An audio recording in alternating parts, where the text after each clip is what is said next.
Deep in an underground secret Pacific Island lair, Pop Culture Minefield presents Saturday Morning Funtime.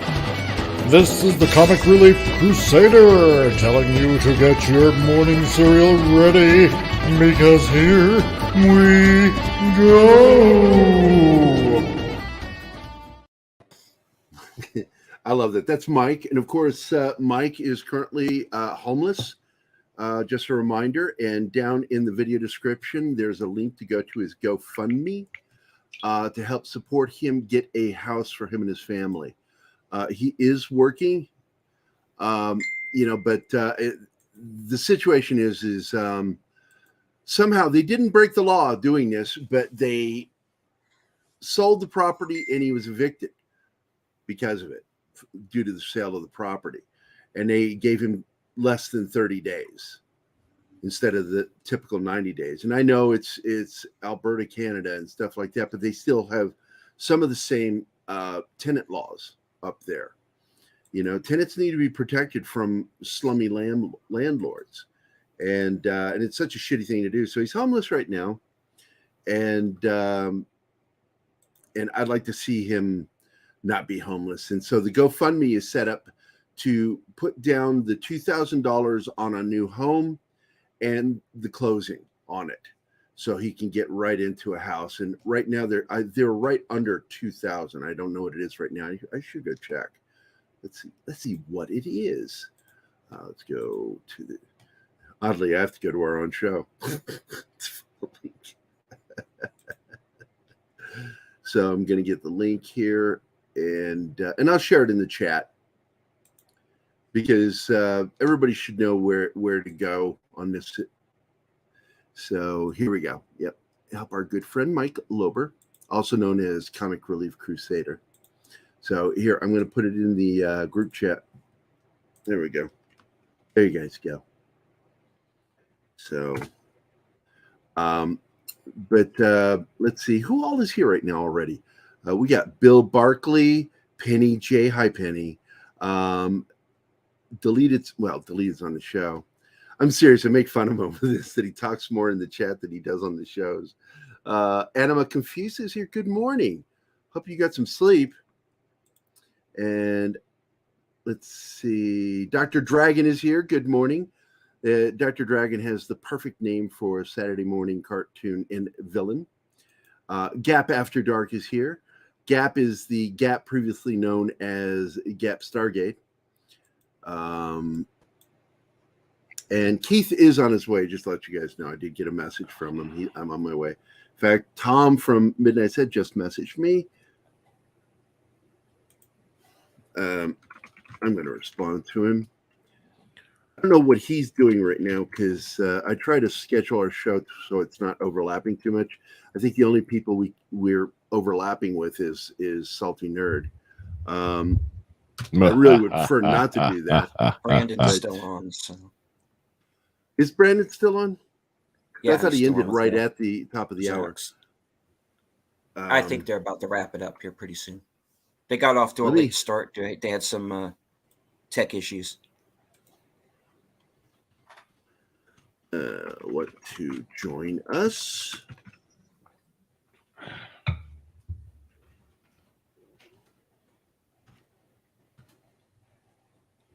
There we go. I sent an invitation to Tom if he's not too busy. There's Keith. There's Keith. Keith is here. And with Keith, we can finally start to break this down. So I want to say, make sure I say hi to everybody this morning. Das Wolf and John is here. So Tin Man too. Hi, Tin Man. And let me read this. What did you say? I want to read what Bill said here. Hey, Gary, by the way, I watched Prey. Oh, yeah. I started watching it and I had to go to bed. Plus, I was talking to somebody last night and I decided, I'd rather wait till today to do it, because I was having a good conversation last night. So, and Bullet Train is on my watch list for today, too. I'm watching. Is that Bad Bunny in Bullet Train? Yeah.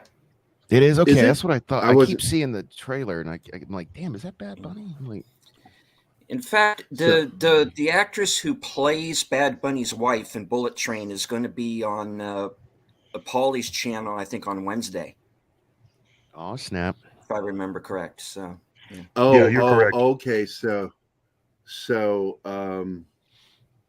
hold on a second. I just saw something. Yeah, you're putting you're laying the limelight on me. I'm the one. I was up talking to Anima all night. You were? Yeah. You better And stay the that's- fuck off my Kool-Aid, bro. No, I'm just kidding. Just kidding. I'll fuck your shit up, bro. No, I dig her. She is so cool. Just such an interesting. You know me. I think women are awesome, but I'll have 2 or 3 conversations, and I know where things are going to go, and it's like, okay, yeah, this isn't going to work. But Anima Confusion, man, we have these great conversations, and she's fun to talk to. And I wanted to leave her alone. I really did. I said, look, you need to get some sleep. I can't sleep. I'm like, okay, we can talk. So I put all my movies off and just talked to her all night. Yeah, past. At one point I said, "Are you even still there?" She stopped because she wasn't reading anymore, and I'm like, "You're asleep." And I left her some messages to read when she woke up. I'm certain she read them. Wow. I haven't watched Prey yet. I wanted to finish the book I was reading because my pleasure reading is going to be severely curtailed starting this week. Wait a minute. I'm forgetting why. Why, John? Is it because of the move? Or why is it going to be curtailed?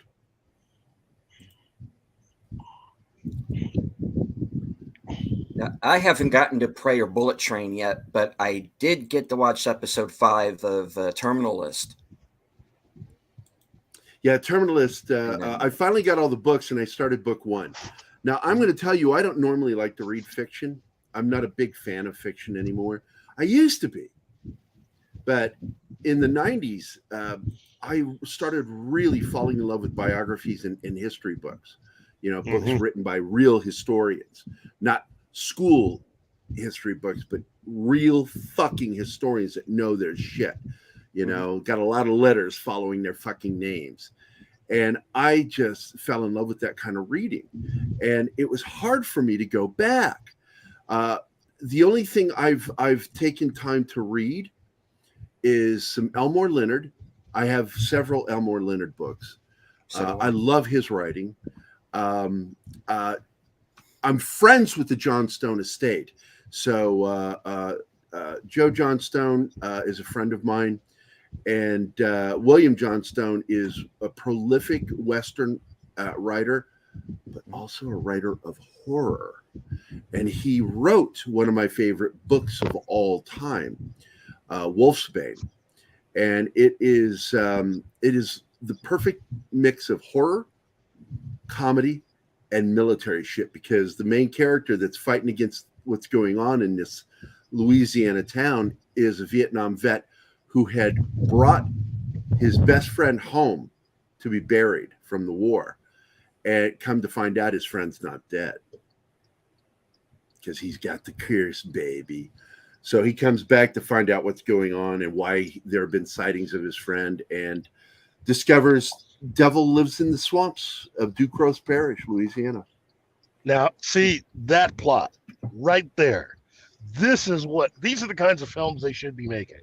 Well, I actually did talk to the Johnstone estate, Joe Johnstone, and she and I are very good friends. And she loves the idea of me doing a graphic novel adaptation of his book. But I told her, I said, for me to do it, though, there are 2 scenes that I wrote to add to it, because it was from a fear of shower curtains. That every time I went into a bathroom when I moved into my first apartment as a young man, I was like a teenager.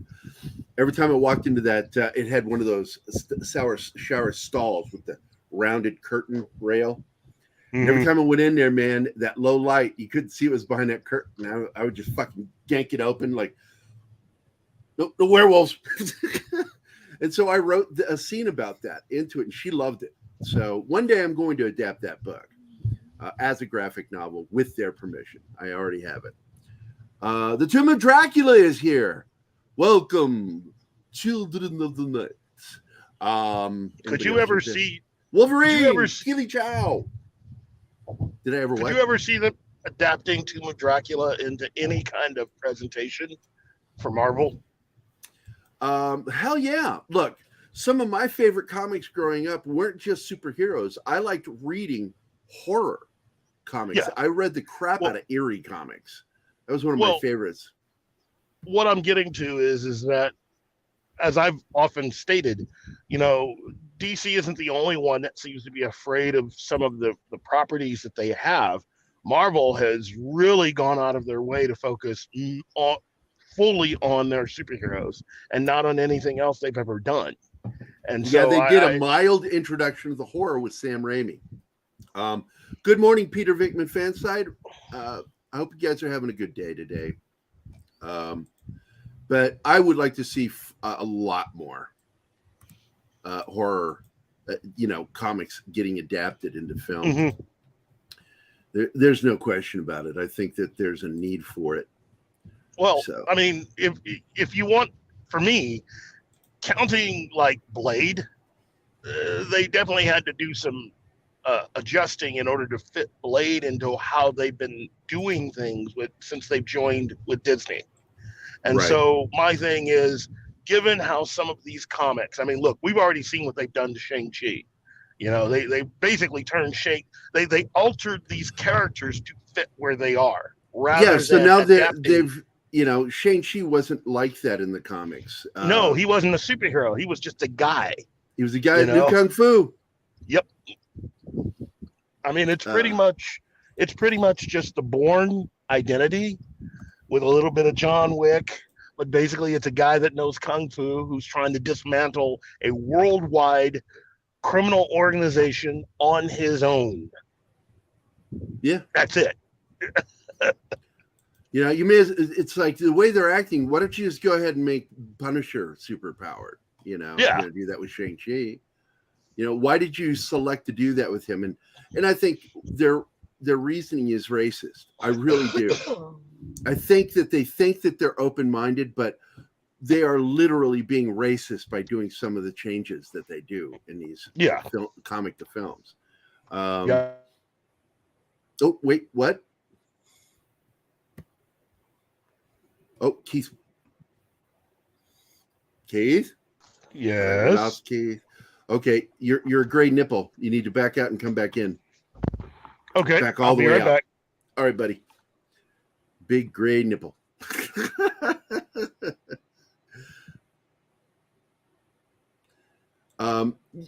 Peter, we're gonna. I really would like to know, like at least your first name, so I stop calling you Peter because I know you're a girl. I figured it out. And calling you Fansite just sounds weird. But once Keith gets back here, I think we're going to start getting into the breakdowns of what really happened this week and what that phone call when David Zaslav said that he's interested in quality and less quantity. And I think that it's clear what it means, but some people seem to not quite understand the true meaning of that, the impact it's going to have on what we're going to be seeing coming out of DC in the future. Monkey Jeebus is here. What is up, my friend? And by the way, we were talking about Shang-Chi, and I want to show just how non-racist I am by saying, you, sir, are Asian-alicious. Monkey Jeebus, you're Asian-alicious. I'd like to get him on the show. I fucking like Monkey Jeebus, dude. Fucking cool, dude. He got to hang back with Don Ecker and a couple of my buddies. And I actually get to see his face, and I'm like, holy shit, you're Asian. I never saw that coming. You never expect the Asian Inquisition. Nothing. Fuck you guys. Yeah, Shang-Chi should have been a straight up martial arts film dealing with the Chinese mafia, all of that shit. You know, and instead they went this mystical route, which was really fucking stupid. I was utterly disappointed with that film. I mean, don't get me wrong. I can be utterly disappointed, not like it, and still enjoy it.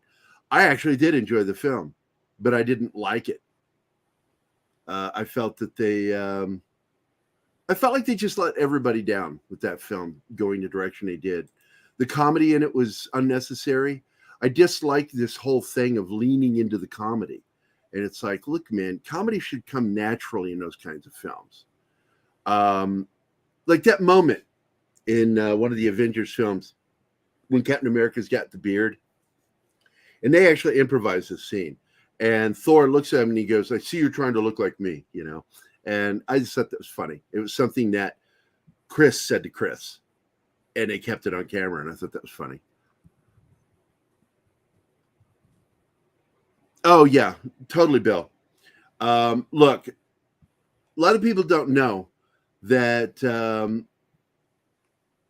that motherfucker, Alex Kurtzman, the damage that he has done to properties.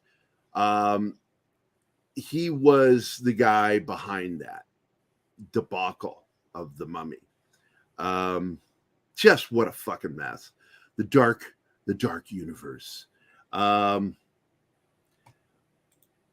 They need to totally fucking stop letting guys like that be showrunners or executive producers, because they really don't fucking have any idea what they're doing. Alex Kurtzman is lost. He doesn't know what he's doing. He borrows all the time. He steals and thinks that by combining them, suddenly it's original. It's like, no. In fact, the only thing you don't steal from is quality storytelling. You know, and his run at the Universal Monsterverse, you know, the Dark Universe, was an absolute dismal failure. The person that needed to be involved with that, and I'm never sure why this doesn't seem to happen, because Guillermo del Toro is a monster fan. He loves classic horror. He would treat it right. And then they tried to relaunch it again with The Invisible Man, and I saw that movie, and it's a piece of crap. One, it has nothing to do with H.G. Wells' Invisible Man. Nothing.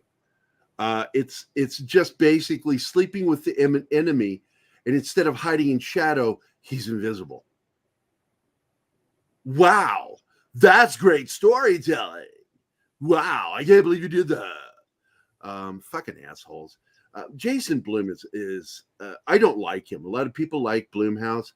He's a hit or miss guy with me, because he's so fucking woke that it's hard to enjoy anything he fucking makes. I think Jason Blum's kind of a cunt. I get excited when I hear that Sam Raimi is going to work with him on something. Then I go, well, that's going to be Sam Raimi running it, and it won't be Jason Blum. Blum will just be an executive producer on it, silent partner. So I expect stuff that Sam Raimi is going to do to be better. But I was going to be in No, he was Dr. Jekyll and Mr. Hyde. Yeah. Yeah. He appears in the movie, The Mummy, as Jekyll. And now that you say it, it's like I heard the rumors of who was going to be the monster, and I can't freaking remember. Blum with a B, Blum. Hold on, I was reading that. God damn it. Nothing Blum that does anything for me. Yeah, Blum, or Blum, whatever his fucking name is, Blumhouse, because I hear it Bloom all the time. It's like he's hit or miss with me. I like some of the stuff he does in the TV horror realm, but a lot of his films I don't like. And I have a problem with even his TV show, because it's like one will be good and the other one will be like overly feminist, overly, woke. And I'm like, I'll back out and I won't watch it. The thing that, like, I watched the latest episode of For All Mankind on Apple last night, and before I went to bed. And what I discovered about that episode was it had a cringy Pollyanna scene in the third act where the female that's president of the United States finally comes out gay, and it was so overly didactic, Pollyannish in how it represented the scene that I was watching, because one thing that's so great about the show is the realism, and then that happened, and I'm like, that is not how that would end.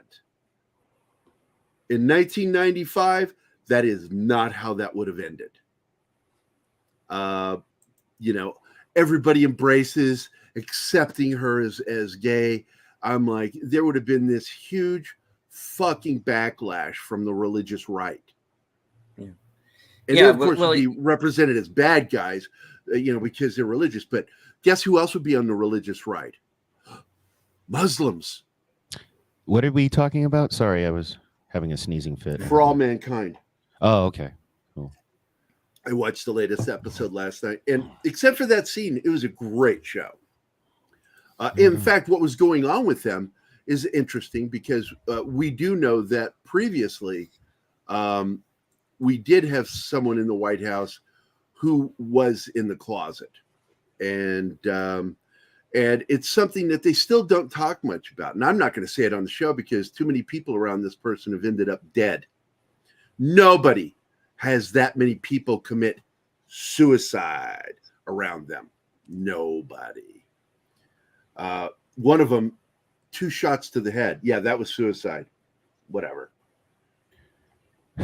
Speaking of suicide, have you guys heard the DC news? I'm just kidding. That was a bad attempt at a segue. Yeah, I didn't get that at all. I was like, what the fuck are you talking about? Well, they self-terminated Batgirl, so that's kind of what I was going for. Well, they did. They terminated Batgirl. They terminated Supergirl. Yeah, that's kind of old news. So in my feed this morning, they talked about, I guess they had an investors call, and yes, this is part of what we need to explain today because of some of the things that David Zaslav said.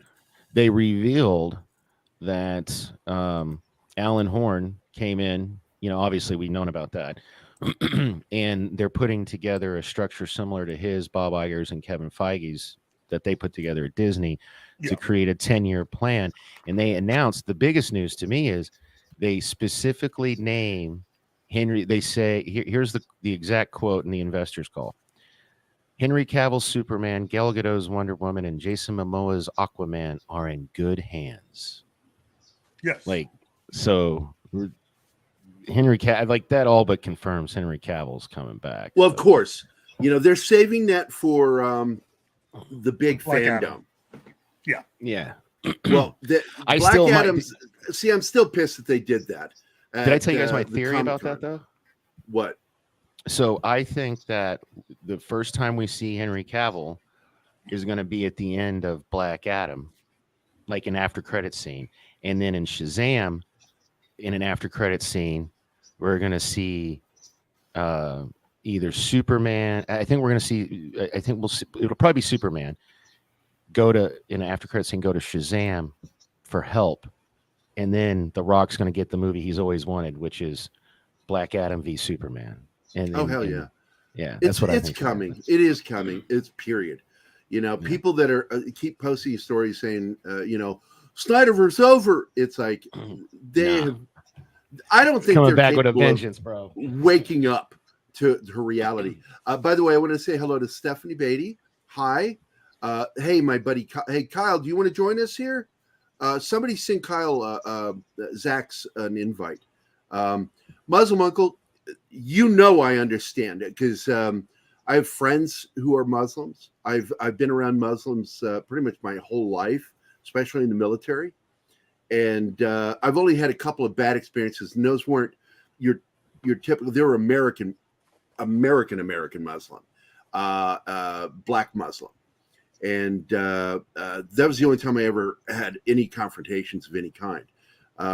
I've got friends who are Muslim, and I absolutely know where you guys stand, men and women alike. And assalamu alaikum, assalamu salam. But I got to tell you, man, the religious right does include our brothers and sisters that worship in Islam. And they, in 1995, you would have seen the JDL, the religious Christian right and the conservative religious Islamics, Muslims, attacking that situation in that show. And they just absolutely misrepresent it. And whenever they show a Christian almost always is a bad guy. And that bugs me.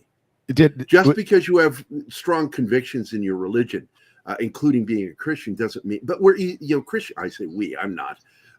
But, like, see this guy right over here? He's a devout Christian right there. See? Yeah, I'm talking about you.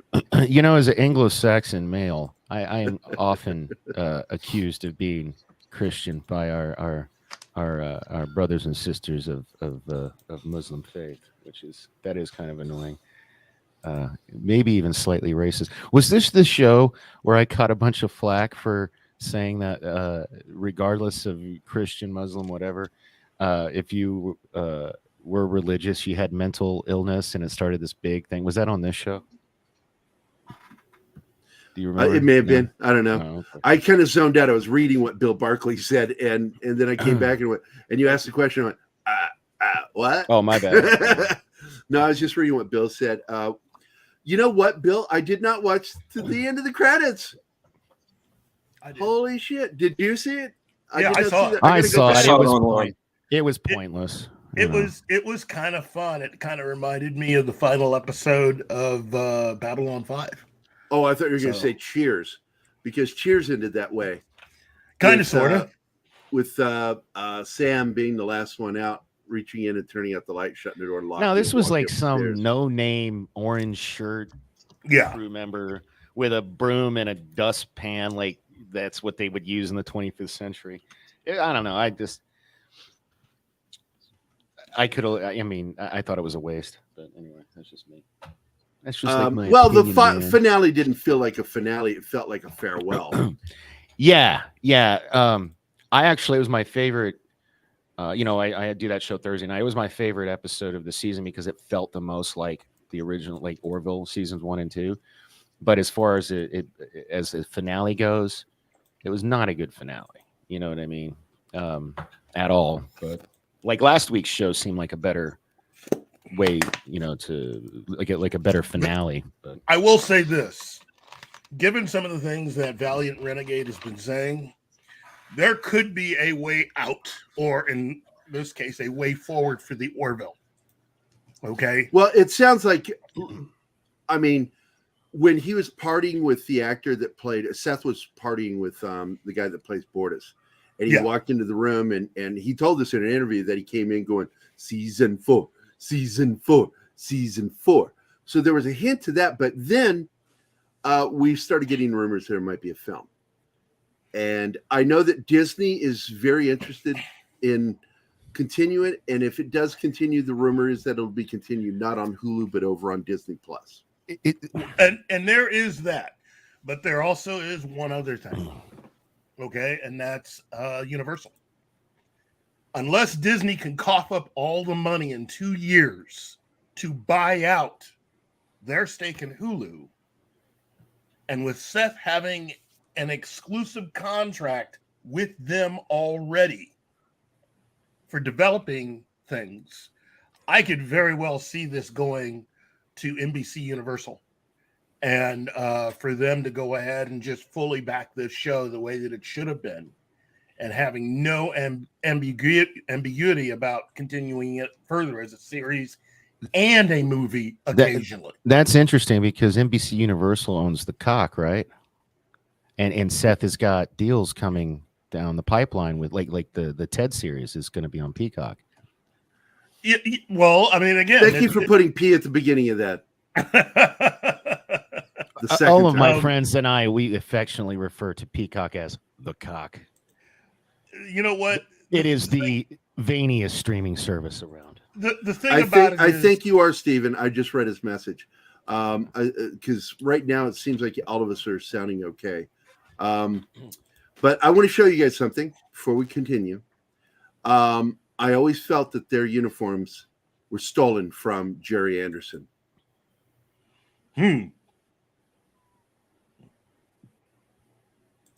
That's Captain Scarlet by Jerry Anderson, Jerry and Sylvia Anderson. And you know what? They probably sure looks were. familiar. Those uniforms. They probably were. And if you talk to Seth, he probably admitted, unlike the current crew and people that are running Star Trek, that when they rip off uniforms, I mean, even the shoulders. Come on, the shoulders. Yeah. You know, when the crew of the Discovery wound up in the very far future, those uniforms looked kind of familiar. Right, J. Michael? So it's just Yeah, Gap saw it too. Gap said it too. They really do look like something that Jerry Anderson would have created. Is Bullet Train streaming? I keep seeing people bringing up having seen Bullet Train already. Is that on the streaming? The only thing available online that I'm aware of is a bootleg copy. Oh, okay. I do know that it and Prey is in HD because they released it on Hulu. Right? Yeah, that's on Hulu. But Bullet Train, it was released theatrically, and the only version I'm aware of online is the I think it's a TS copy, which means, as I recall, what telesync means is that it's a clean video copy, and the audio is coming from a source, like somehow coming through the projector or something like that. That's what I think telesync stands for. Well, I'm looking at going to see it in the theater and supporting, everyone that made the film, especially Brad Pitt. I'm looking forward to it. It's an action comedy, so you got my attention with those two words, action comedy. If you want to see more of stuff like that, you got to support it when it's out. And you know what? I just saw one of those documentary videos, and it was about Jim Belushi and his failed career as an actor. And it brought up the movie Red Heat with Schwarzenegger. And the guy doing this little YouTube documentary referred to it as a failed film. And I'm like, what? Haven't you guys seen the mega hit Taking Care of Business? That's it was not a fucking blockbuster, but it made its money in the theater. Yeah. The Red Heat was not a failure. See, this is what happens. I went to see it 3 times in the theater. Yeah, this is what happens that when you get outside, the further you get away from a particular decade, the more the accomplishments of a lot of the biggest people of that decade become marginalized. It's like a lot of the musical acts of the 80s. We've gotten to the point where now some of the biggest acts of the 80s are now reduced to maybe 1 or 2 songs whenever you listen to 80s-centric music, even though they had a multitude of hits within that decade. Wasn't Red Heat a remake? Not that I'm aware of. No. I thought it was. Okay. No, I mean, I think that was a very low independent budget on that thing, and I can't recall. I'm going to get it up real quick. Red Heat budget. I think it made back all its money easily. Well, it also made a ton of money on video rental and sales.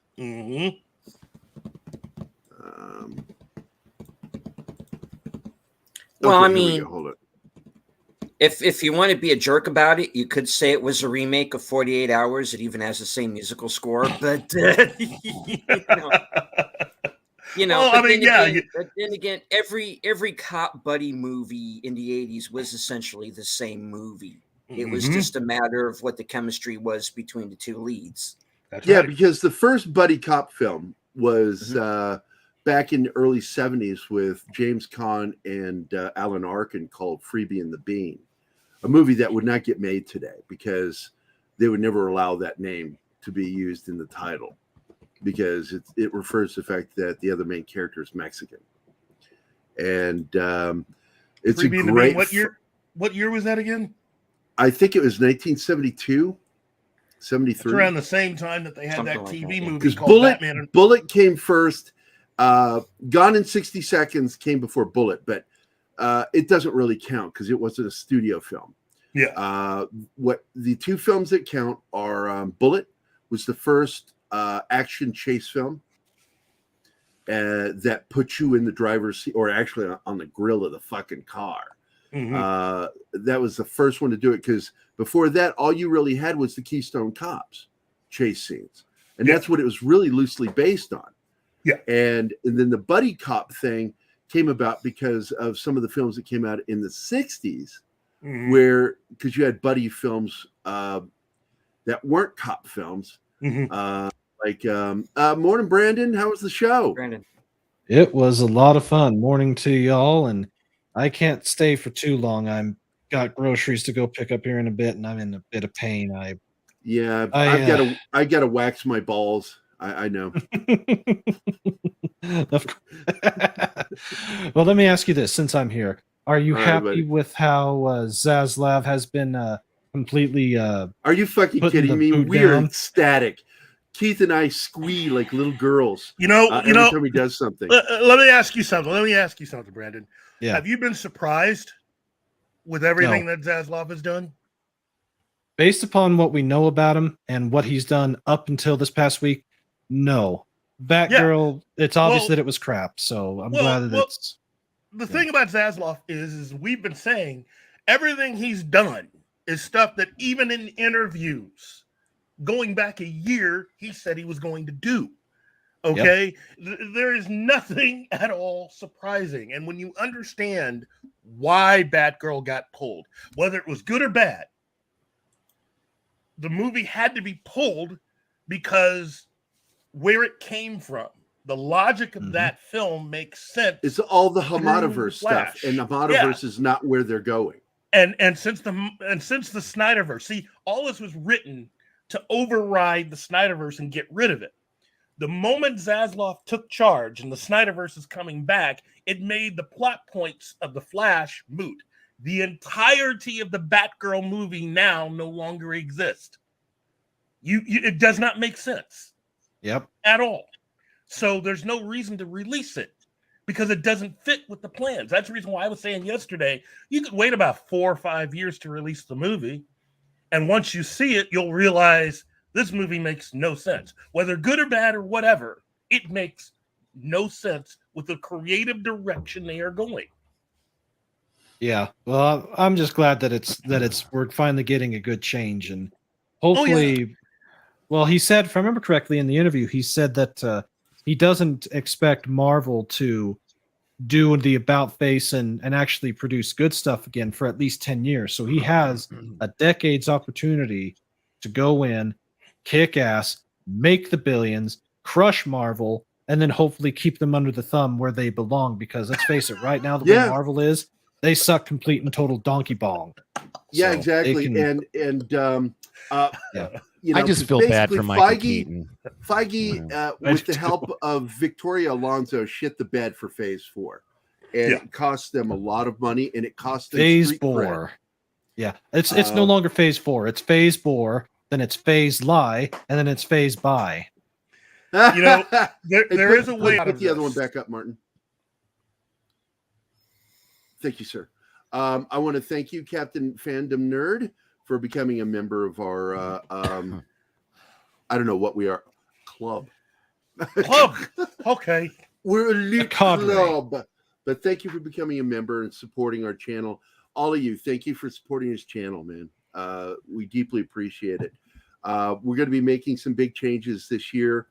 I'm going to be doing more with Patreon and with our membership. We're going to do one video a week with members on both. And the opportunity for people who do the Patreon or through the membership will have access to join us in private conversations with some of our guests. Very nice. We already had some that jumped in. In fact, one of them is here right now. Where is he? There he is. Monkey Jeebus. Monkey Jeebus got to sit in with Don Ecker for a private conversation with him. And I thought about that, and I'm like, this would be something I would like to do. Invite them to come in for private conversations with us. And if we have a guest, jump in with that, and we can try to do that every week after a show. And also, one of the things, and this is how I thought about doing it, and I think this is, you guys tell me if you think it's clever, is that the membership stuff, like membership and Patreon, we will do that through OBS, and we'll have the same screen, and the OBS will be, pre-show or after show, and then the regular show will stream through StreamYard or whatever service we're using in the future. I think we're going to stick with StreamYard because the other competitors are now not as good. They're starting to drop. They're increasing their prices and moving the things that they offer you to different tiers. And once they start doing that, it's like, I'm not going to do that. I actually moved to Melon. It can do it. Melon. Well, I suspected that was because you got a big head. Well, yeah, I do have a big head, but that's besides the point. I mean, like Melon, like Stewie, Melon allows you, like Stewie. Melon actually allows you to queue up multiple video clips and multiple tabs. So instead of having to open one, stop it, open it again, stop it, switch that way, on the left panel, I can tell it to remove one and how then much add you the paying other for that a month? Yeah, I'm paying for it, that's for sure. But how much? The best way to do it is through OBS. But the biggest drawback to OBS is this: bringing on guests. But I was pointed to bring on the guests into the streaming service, and then you capture your screen through OBS. That's how I learned to do it. I started watching a lot of videos on doing this. Same here. And I'm like, oh my God, you don't even stream through the provider. You're streaming through OBS, but you're doing your interviews and stuff on that provider. Yeah, you're just pulling in the web source into OBS. I've been doing my research on that, and I think that's what I'm going to move to also. But there's actually another thing that I found that doesn't even require the use of these services. It's actually a peer-to-peer or a direct from you to the other person type of thing. I'll share it with you. I'll show it to you. It's rather intriguing. Okay, I'm seeing some Batgirl comments, and I want to address that real quick. First of all, there were problems with this Batgirl with the way they were going. They were going the Hamada way, and Hamada was done. He's been done for over a month. We knew that when that article came out, and it was basically Hamada's obituary, and they didn't even mention him in it. That's how bad it is for him. And Mikey, by the way, liked my joke yesterday where I did my impression. He went and watched it, where I leaned forward. Here, I'll do it again real quick because it's just fucking funny to me, in his office, like, guys, hello, I'm still in here. It's me, Walter Hamada. You want to see my new? I got stacks of paper. You can. I've got things to do. I've got real work. I still work here. Hello? That's fucking Walter Hamada right now. He's got nothing to do. Get Jim Lee on the phone. I have some major breaking news. Yeah, fucking. I could not believe that that DF website hosting that Hollywood Reporter article saying that fucking Michael DeLuca is looking at Walter Hamada to go ahead and stay. And it's like, no, that is not fucking happening. Well, stay and get him coffee. Yeah. No, to stay in charge of DC. I know. Turn Walter Hamada into Kathleen Kennedy. Make him the coffee getter person. Yeah. Have him deliver it to Chris Rock, and Chris Rock will go, "Did you spit in this?" And the weird thing to me is that I know that Toby Emmerich had the newer contract than Walter did. Yeah. But they fucking sent him packing. They're like, get the fuck out of here. And Sarnoff, I love the way that the press, the entertainment media, stepping down. No, they were unceremoniously fucking fired. Well, here's the thing. Hit the road, Jack. Now that we've seen that article talking about all of this stuff with Ezra Miller, that whole thing about getting Business rid of Insider. him. Right. Yeah, it now makes that more article sense. killed him. That article killed his career. But on top of that, that also explains why Emmerich had to go. I'm thinking Zaslav found more stuff out, and he just went, "What is this?" and realized that it totally screwed up all their plans for the Flash. So he probably just went ahead and just fired Emmerich on the spot. Like, you got to go. You got to go. Well, we do know because we heard through our source of Mikey Sutton that on the day he got arrested in Hawaii the second time, Walter Hamada, God damn it, David Zaslav was raging through the hall. The word was raging through the office. People were hiding in their offices, and he was looking for Toby Emmerich. And I think he was going to fire him that day, and then he cooled off. I think that a lot of things hinged on Alan Horn coming back, and he started on August 1st. And you notice, look at all the decisions made really quickly with Alan Horn. And immediately he's like, "Yep, this doesn't work with your plan. Just gank him, get him out of there." Did Supergirl get the axe yet, or is that? There's no reason to keep it. Okay, good. It's done. So then let me ask you this. Now, Zaslav says that the Flash movie's great, and every indication is still that that's going forward. Is that true, or do you think that's going to get the shelving? First of all, they were doing reshoots, replacing Michael Keaton with Ben Affleck, because they're trying to bring it back to Snyderverse characters. Not so much Snyderverse, but Snyderverse characters. Because once Snyder finishes his job of his 2 Justice League movies or whatever else they have planned with him, but once he's done, he's going to go. He wants to go. He has other stuff he wants to do. And so he's going to finish that. And what DC's going to do under the new management, under Zaslav's superior management, is to basically continue those characters. The universe will feel like Snyderverse, but actually what it's going to be is closer to DC. And they're also going to redo some of the previous stuff with these characters. Superman and Batman, I think, are going to get slightly different origins than the origins that they had through the Snyderverse. Okay? Which means that there is a distinct possibility that we could undo a lot of the stuff that you've seen in previous films, like Batman v Superman. In fact, you won't have a Bruce Wayne that's been operating for years on his own and he's really mad. In fact, you'll have Dick Grayson be alive. You'll have the entire Bat family. And again, if that happens, then the Batgirl movie is moot. You can't use it, and you can't use the Supergirl film. Yeah, these things are not going into moratorium. They're going into a vault to never see daylight again. There is no level of fandom that wants to see them that much.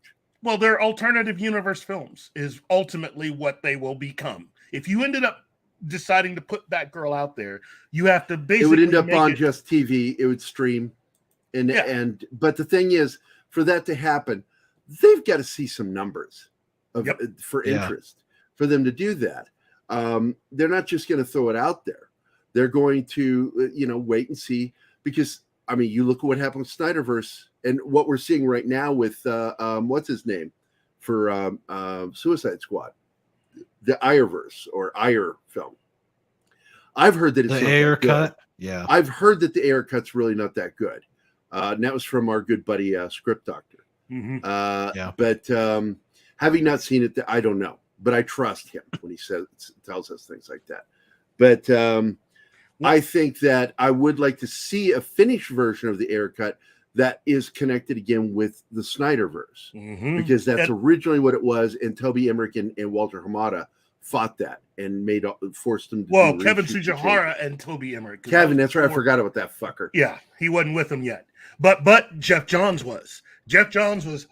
Wholly knew what they were doing and signed off on that. So, look, the whole thing about Suicide Squad is once people get a chance to actually see what the story is, it'll make some more sense in relation to Zack Snyder's Justice League. Right. Now, Justice League 2 and 3 are also going to be different than what we heard. because Snyder let it be known that since everybody now knows those stories, it wouldn't be smart of him to go ahead and just make that. Follow the same, yeah. So those two films are going to be different than what we know to this point. Okay? So now you're going to have a whole new, basically, background for both Bruce and Clark. Though I think that's kind of silly because if he's borrowing from comic characters, we kind of know where they're going to go. Yeah. And so basically this is going to be all kind of brand new, but it's going to also make it easier to fit in with the characters that are being brought in by Dwayne Johnson's version of the DC universe with Justice Society and Black Adam, Dr. Fate, all that stuff. And what Zaslav is really going for is he wants everything to be cohesive, even the stuff that they make non-theatrically, which means that a lot of this other stuff, including the Berlanti verse, the Arrowverse, all that stuff has to go. Yeah, all of it.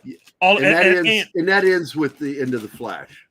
And also, since the Batman and Robert Pattinson are their own tiny universe, there is a distinct possibility that they can go ahead and just pull the plug on that. Remember, Robert Pattinson was not the first choice for that character that the director had. The director had an actor in mind to play Batman. He did not get his way. And because of that, he got this sweet deal from Toby Emmerich that allowed him to basically have his own mini universe. Zaslav is done with creating mini universes. Anything that is not contributing to the overall story, cohesive story that they're telling, is going to be gone. That's the reason why J.J. Abrams is basically gone. None of that stuff that they had promised, that deal for $500 million, that was not a deal that they paid him. He was only to be paid upon delivery. So they can get out of that. And so that's the reason why John Constantine is now looking at being brought back properly. Good. And as I said, having Alan Horn, having Michael DeLuca, having Zaslav, they are formulating a plan. And they are taking stock of what they have and what they don't have. And they're looking at it and saying, okay, what makes sense? What doesn't make sense? And the other thing is that they're actually, in my opinion, probably getting a little bit of advice from some people that may have done some work in comics, trying to figure this out. We got people jumping into the show. Come on. Yeah, go ahead. I need a moment here. Raging Rat, welcome. Good morning. Midnight's Edge, our good buddy Tom. Now, Tom, I sent you an invite already. So if you want to jump in with us, if you got time, feel free to. Hey, Wolverine. The contradiction. Because one of the things I really wanted to go into is some of the things that you and I are expecting to happen very quickly, because we've not gotten any official confirmation on the end of JJ. We're reading, because they're dots. We're not connecting the dots. We're watching the dots and where they connect themselves. Mm-hmm. And when you start seeing things like those two movies getting canceled, I expect you're pooping. Tom. Magitech Mags is here. Mr. Tickle Trunk. Mr. Tickle Trunk. Good to see you. Who else? Wolverine 626 is here. Good morning. Oh, well, that makes Marshall is here. That makes me really happy. I think as it stands today, if I had, at least for myself, my excitement is definitely more towards the DC side, knowing that they're going through and they're fixing things, and that we have a chance of getting proper, real comic-backed stories in movie form. Whereas with Marvel, they just keep shitting themselves, and I can't stand them. Disney can go pile themselves. Do you think they're going to do the same thing to the Flash that they did to Batgirl? What do you mean? Like not release it? Can it? Well, the story's going to have to be. Like I said, this is what we just talked about like 15 minutes ago. That what's going to happen is it's going into a vault. It's not going into a moratorium vault, but a vault. and they will hold on to it. And if there is enough interest, I bet you'll see it get released on. Are you talking about the Flash or Batgirl? I'm talking about any of them. Flash, I don't think I'll ever see the light of day. You don't? Because Okay. Zaslav is that fucking angry. Yeah. He is so fucking angry about this. And again, I'm going to remind you, this is a legit scoop that came out that Mikey was talking about, is that he wanted it to initially trash it and just forget it altogether. Mm-hmm. And then he calmed down, cooled off, and because cooler heads always prevail.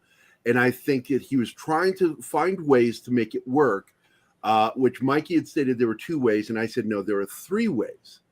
And clearly, the way I said is what started happening is they were reshooting. And what they really needed to do was completely remove Ezra Miller. Yeah. Digitally. But that'll cost another $1 million. $100 million. Oh, $100 million. Guaranteed. It'd be 25 for actors and 75 for production, including effects. Because a lot of his work was digital anyway. If guys didn't know that. Yeah. Because he's playing multiple characters. That means he's digitally already added. So all they got to do is go back to the original files and just replace him with another actor shooting those scenes. And they have that footage, so they're able to go on set, have the scene already, play it out, and shoot it live, knowing where he's going to be and how it looks, the lighting and everything. The advancements of digital, movie making has allowed that. Lucas was the first one to start doing that when he created what is now called the Red camera. Yeah. He was able, in fact, it was Phantom Menace. He took 2 different cuts and blended them into one cut. And it was perfect. Nobody can see it. So, here we go. Tom is here. Are you done pooping, Tom? I thought that was Tickle Trunks. No, I thought Tom said he couldn't join us yet. He was pooping. Tom. Poop turd. Poop turd. Ultimately, hello, Tom. Ultimately, what they could do with the Flash is they might even decide to even replace Supergirl, who's in the movie, because if you remember, she is supposed to be the daughter of Clark Kent and Lois Lane. Okay. Well, the Supergirl movie's not happening now, is what I read. Well, no, but that character started out in the Flash movie. So your 2 choices are to either at the end of the movie just say she disappears with that version of the universe, or you replace that character. You're going to have to do a major rewrite on that script anyway, because that script was originally written to end the Snyderverse. It sounds like it'd be easier to just not release the movie. That's exactly where he's kind of at. He was on this side of the fence for a brief period of time. He was on the fence, off the fence, and then he's back on the fence, and now he's leaning over towards the junking the film and reshooting completely. I mean, that's where we're at right now, Tom, right? Are you reading it the same way? From what I heard, and this is something I've heard for a while, is for some reason, Flash, there's got to be something about it that they can't just trash it. Because he mentioned it at the he mentioned it. Yeah, at the earnings call. He did mention on the investor call. Okay. Yeah, and that's where all this recent news is. They're still committed to the Flash, even though Ezra Miller's gotten even more controversy. Blah blah blah blah blah. It's like, sure, he's committed to releasing the Flash. It doesn't mean Ezra Miller's going to be in the damn thing. Well, also, right? We also heard him say that they're not going to release a movie before it's ready, just to beat a quarter, right? So when he said that. That's like that was a shot at somebody in the company. Like, because their whole thing is, we got to get this movie out by the quarter. And they're like, fuck, no, we don't. Like, I think that was him telling us that. But yeah, sorry. And on top of that, the 2 cancellations cost him no money for this, because it's like a free month for him to cancel these shows. There was a bunch of movies that weren't DC related, along with Batgirl, that did get canceled, and they were all tax write-offs because they could kick them back to AT&T. But I think the Flash is too old for that, and I think there's too many licensing and and other things that I think I think they are stuck having to release this movie. Not only that, I think there may be something like with Michael Keaton or something like that. That's like a back end deal. That's very possible. Yeah, because I got to tell you, it's so weird that one of the things we found out was that they were replacing Michael Keaton with Ben Affleck. But that's an Aquaman though, just an Aquaman. Oh, I thought we heard so they've taken Keaton's Aquaman role completely out, and yes, because The Flash was supposed to come out before Aquaman, and then they got flip flopped, and then Batgirl was always meant to go for HBO Max. It was Emmerich who decided to bump it up to theatrical. So Zaslav, that's the thing that makes no sense to me, is like, okay, well, fine, then just put it on HBO Max. No, if Zaslav says no go, then that means the damn thing's dead. And then they're going to reshoot The Flash all over again, probably with some other actor, like you guys were just saying. Because that's what I heard too, is like 90% of this shit is already green screen. That's what I was told, is like all this talk out there of it being impossible. Like it's a bunch of people who don't know how movies are made. And like you guys just pointed out, most of the time, especially Ezra Miller's stuff, is mostly shut in front of green screen because he's playing 2-3 characters in the movie. Exactly. So, yeah, it's kind of a huge feat to deal with, but it's not impossible. And at this point, that's the only thing I can see is they have to release this film for some reason. And then at the same time, they'll probably reshoot around all the Superman stuff and whatnot. So we might still get to see the Supergirl character, but her movie's been killed. So I wouldn't be surprised if she doesn't get written out and they reshoot something else. I don't know. And that's the thing. The way all of this was conceived, it was conceived to be together. It was all a part of the plan to basically remove the Snyderverse and replace it with all of this Hamada stuff. Now that is no longer the case with Zaslav, it basically makes a lot of this stuff moot. You're telling a story that no longer fits the overall plan. And the only film that you're able to make anything with, to do anything with, because you have to, is The Flash. Well, and that's what I mean. That's the only makes sense is if you have to release it, because otherwise, why? Yeah. Like, at this point, why? What you're describing then is basically more or less it is shelving the original movie, but instead of officially shelving it, they're just redoing it. It's basically the same thing from what you're describing to me. Just what it'll probably happen. We don't know for sure yet, but the moves that are being made and him bringing it up at the earnings call means, okay, because a script doctor coined the perfect term for it. It's flash pointless, right? Because if you've killed all the movies after it, there's no reason to have this movie unless you absolutely have to. Because even at this point, there is no way you're going to make your money on it with Ezra Miller in it. It doesn't matter how much Michael Keaton's in it. Nobody is going to, you've got a stigma already. You saw enough people, and you can't really, they're not wrong when they say, oh, sure, you canceled Batwoman, but you didn't cancel Flash, cancel the one with the Hispanic lead or whatever. It's like, okay, I see you're going with the whole political route of this with this and racial route with this, but they're not wrong. Why not a public announcement that Flash is being canceled? Well, then he said it on the earnings call that they're excited about it and whatever. And I'm like, well, that and I think there was a Deadline article or something like that also claimed there was a successful screening of this movie. I'm like, when? Like the last time I remember a screening of this movie was before all the Ezra Miller controversy. And even then it wasn't without problems. I heard that screening wasn't perfect. But at this point, I can't imagine anybody who'd want to see the movie with Ezra Miller in it. Even Snyder fans have kind of turned against him. Right? Yeah. And so, look, he's got to go. It's a business thing. But on top of that, Hamada was just an idiot. I mean, seriously. Balls. The entire thing about creating a script whose only purpose was to basically get rid of the Snyderverse rather than trying to create a script with a good story is part of the reason why this has to be changed. If it were a movie rather than just something that had an endpoint to get rid of things, you'd probably have a slightly better chance of being able to release this film. Right. But because of how this movie was conceived from the get-go was wrong, then it all has to be undone. It's literally like you have a patient who has cancer and you're having to basically get out the parts of cancer to be able to save the patient. And I want to go back. I want to go back to something because I want Tom's opinion on this. Yeah. Because I've been saying there was a huge strategic fuck up over there at Warner under Zaslav when they did the San Diego Comic Con and allowed that Deadline article to it really fucked up their show and caused problems with people with expectations. And they should have, I felt that Zaslav and crew should have quashed that fucking story quickly before the fucking show started. What do you think about that? Me?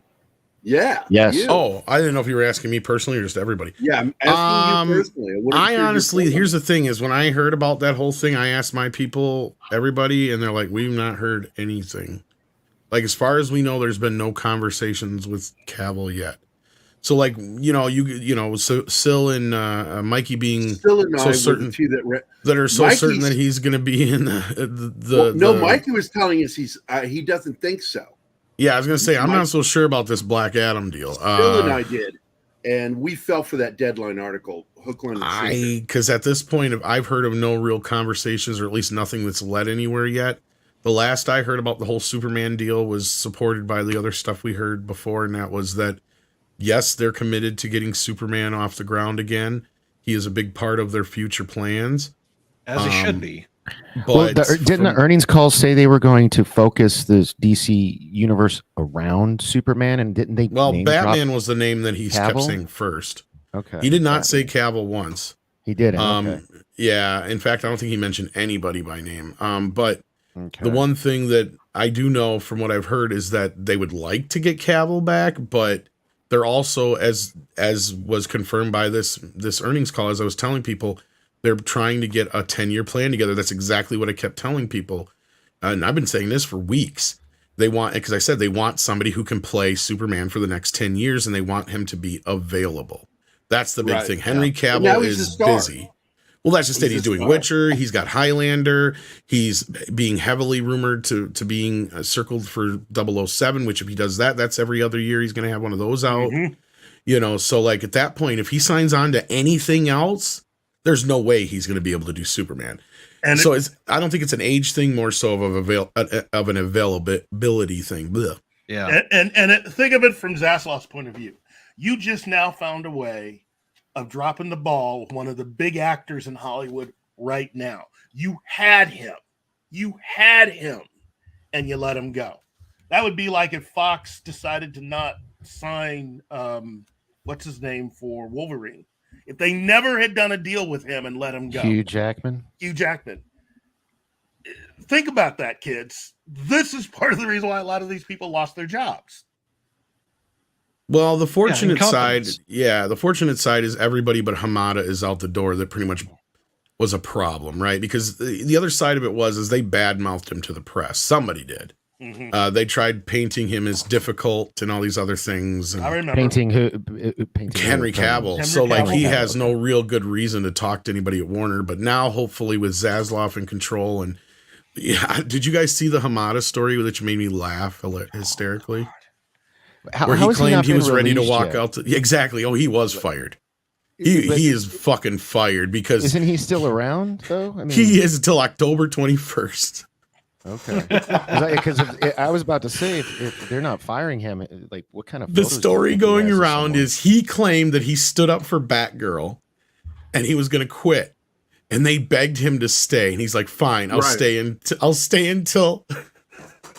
You've seen my impression of him, right? Stay until Black Adam comes out. I'm like, motherfucker, you got fired. What the fuck are you talking about? Yeah, your ass was gone. Yeah. Tom, did you see my impression of him, right? What was that? No, I didn't. Of Hamada. This is Hamada. Guys, I'm still in here. Hello? I've got stacked paper, so I've work to do. Hello?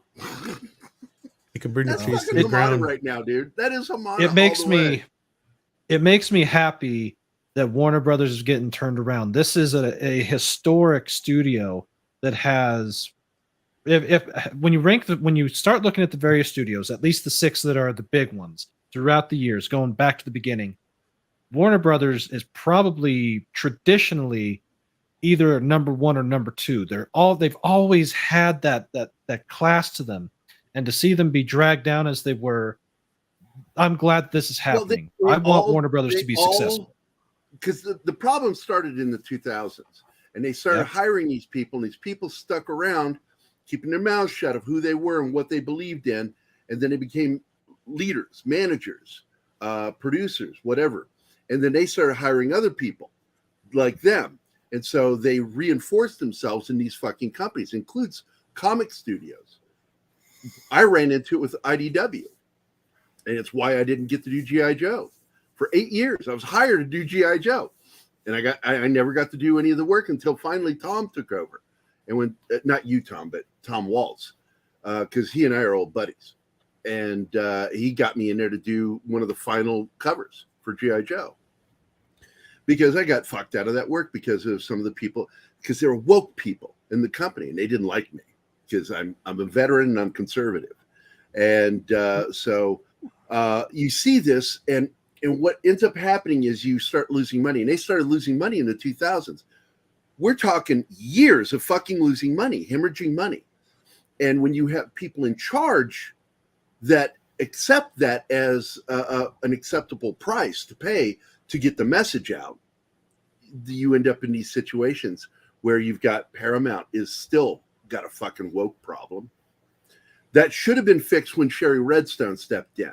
Yep. But still don't quite understand what the fuck happened there. It's contracts. She went in there because it's like at some point you got to accept paying out some money to get rid of somebody who's a problem. And they just, it's like she ended up just not being important at all anymore because Kurtzman kept his fucking job. Yep. And that was the problem with CBS Paramount. And you've got other things going on there, but Paramount still makes some smart decisions. They produce shows like Yellowstone and its prequels, as well as SEAL Team. These are shows with a very conservative lean. So and they make them a lot of money and bring in a lot of jobs. That's the other thing. All these other shows are doing all the hard work, bringing in all the money, and Kurtzman Trek just sort of sits there and, it's black hole to nowhere. Yeah, not the fun black hole, the bad black hole. Well, they went from millions to thousands on the viewers, and they tried to go, do the release on CBS where we could actually get the fucking numbers because they were trying to hide behind that paywall. And guess what? They fucked up when they went public, and we saw the real. Nobody fucking wanted to watch it. It did worse than Batwoman. Yeah, that's how it did worse than reruns of game shows. For God's sake, it was terrible. So I have a question. Yeah, man. If I may. So this kind of goes back a little bit to the earnings call. So does anybody have the info on this? Because I know that they were bragging about in their the first time Warner Brothers Discovery was able to release a full quarter's worth of numbers, they were touting 92.1 million subscribers. Do they know? Are you talking about for HBO Max? Yeah, and in the previous quarter, there were only 76.8 million subscribers. What is that really because of the merger, or is that because does anybody know? Are they fudging those numbers by combining all of the other streaming? Won't fudge the numbers. No. I see where you're saying. Is that because of Discovery? Because they haven't actually merged anything yet. Okay. So no. HBO is the only one really of all these streaming services that has actually had any growth. Yeah, and so why do you think Netflix lost a couple million? This is nearly an 17 something million subscriber bump in from the previous quarter. What do you think accounts for that then? If it's not, it's a lot of it's got to just be the content because they haven't really had anything that's been, like breakthrough as far as like a Stranger Things or anything. Yeah, like I can't think of anything that's been. But it's like Zaslav said, a lot of people watch Game of Thrones still, right? They have Friends. They have some of the biggest things that people watch. So a lot of those 2-3 million people that Netflix lost. A lot of those jump ship. So that's what I was about to ask. How much stuff did they get exclusive rights to during that quarter? I wonder. A lot. These are just all interesting things. Well, that's what I'm saying. The two things I said right there that are the two biggest things: Game of Thrones and Friends. Right? Yeah. Remember, Friends is Netflix. huge, What was it? $100 million they paid just to keep Friends for another year. Yep.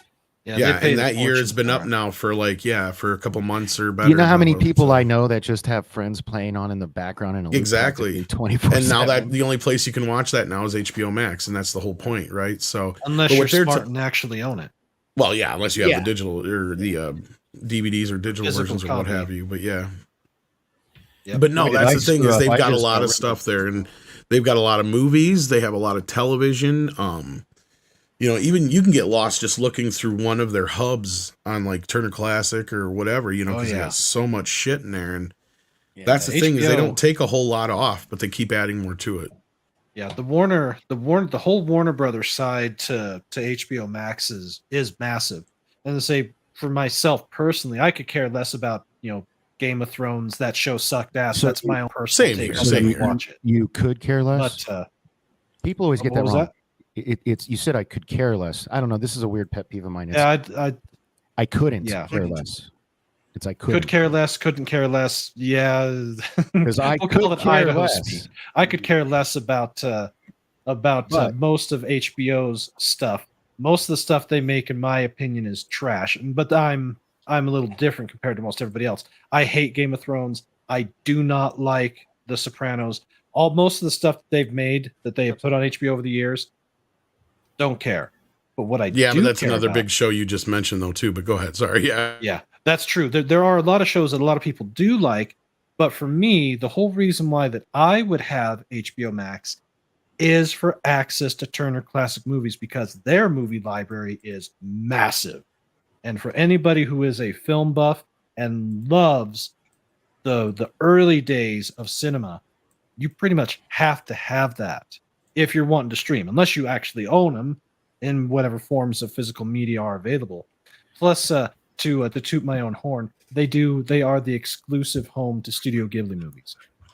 Yeah, see, my son was just talking about that with me the other day, because he's a huge Studio Ghibli fan, and he was like, because I was talking about maybe getting rid of HBO Max, and he was like, "Here you go, Tom. I wanted to show you guys this. This is what Shinatsky had sent to me in private message a few days back. This is showing all the way, because this goes all the way through to 2021, even though it doesn't show 2021. But look at these subscribership levels on this graph, and then there's this one too, and this really shows the problem over there. I mean, 2020, look at where they were, and then all the way back down here again in 2021. They're in trouble, and it's the woke shit that was destroying their subscribership. That's a big part of it. The other big part of it is that they just lost everything. I mean, they don't remember that. Yeah, they don't own this stuff. They've been licensing it, and these deals are coming. Yeah, to and they were told stuff that they focused on, the content that they focused on creating in-house that they own is all a bunch of woke garbage, except for maybe Stranger Things. Exactly. Yeah. What was the whole reason that most people had Netflix? What were some of the shows? There was The Office. There was Parks and Rec. There was, I think that they have Seinfeld now, but they didn't before. But they had Friends, and Friends was a big one. And then Friends. They had Friends. Yeah. And I could They had all the Star Treks. Now Star Trek. Yeah, they had all the Paramount stuff. Yeah, it's a really weird time we're living in, and Script has talked about it. I know Valiant has talked about it. It's something that I've mentioned every now and then. I know, Tom, that we've talked about it before, but the one company that eventually figures out how to do basically what cable TV was doing, which is get access or do a wholesale access to all of these services and then resell them to the public in a single bundle with one place to pay the bill. Whoever figures that out and gets that done is going to be the one. Well, Amazon's. I was just going to say the Amazon already kind of has. They don't have it all yet. They have most of it. Hold on. They took IMDb TV and they turned it into the free Amazon channel. It's Freevee now. No, but you can get Paramount through there. You can get almost every other streaming service through your Amazon app. And that too. Yeah, that has always been very, very nice because that's where I subscribe. to a lot of the channels myself is through Amazon. So because it's cheaper and easier. So guys, you got to remember, like the thing with remember, there are so many regulations over cable companies. That's why you couldn't do certain things a la carte. They have tiers. The streaming services get around that, so now you can. That's why, like, I joke with people like I might be paying more now. I used to brag about how, I stopped getting cable and satellite because it's cheaper to stream stuff. Now it's like, you've got HBO. I have Amazon Prime, I have HBO Max, I have Netflix, Paramount Plus, Peacock. Those are just the ones off the top of my head, and you start adding all of those up, That's and quick. yeah, so I don't know if they want to. How does this? I didn't know about that. How does this Amazon thing work? Are they bundling? They it? basically, it's like Or- it's like a sub. They're basically like a sublease through them, right? Like, because I get Paramount Plus through them, and you can get a few of the other streaming services through them. Here, and you just kind of sign up through there, and you get access to all their stuff just straight through Amazon. Here's the other part of doing it through Amazon, though. Is it cheaper? For me, I think I get it for a little bit cheaper than if I bought it outright. But the other side of it is the way I have to watch it right now. How could I forget Disney Plus? I pay for the that app itself is shit. So watching the stuff through I don't Amazon, like I get it through better quality. Yeah, that's my biggest issue with Amazon. You think, and I've been saying this for years, as someone who works with in the field I work in, user interface is very important, and they have a shit user interface in their app. And like, do you know how hard it is for I literally have to Google Amazon Prime movies to pull up. Oh, they're all horrible except for Netflix is the only one who seems to got their shit together on there. Well, I also like Disney Plus, but Netflix right here, just so you can see it.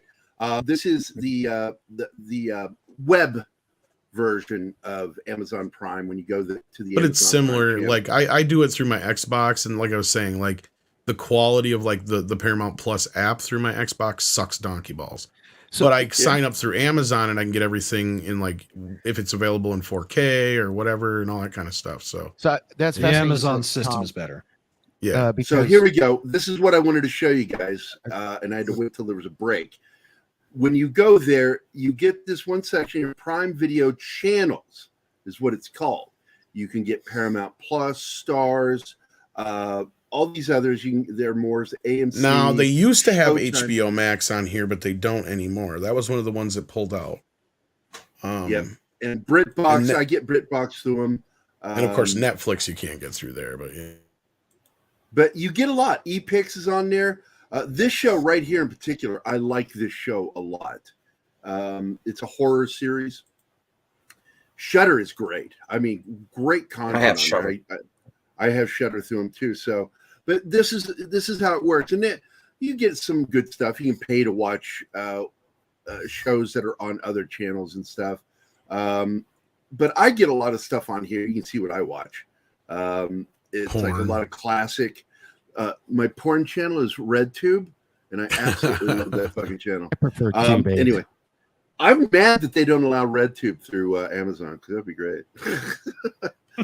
But you got a lot of good stuff on here, and Amazon is waking up. Bezos is pissed.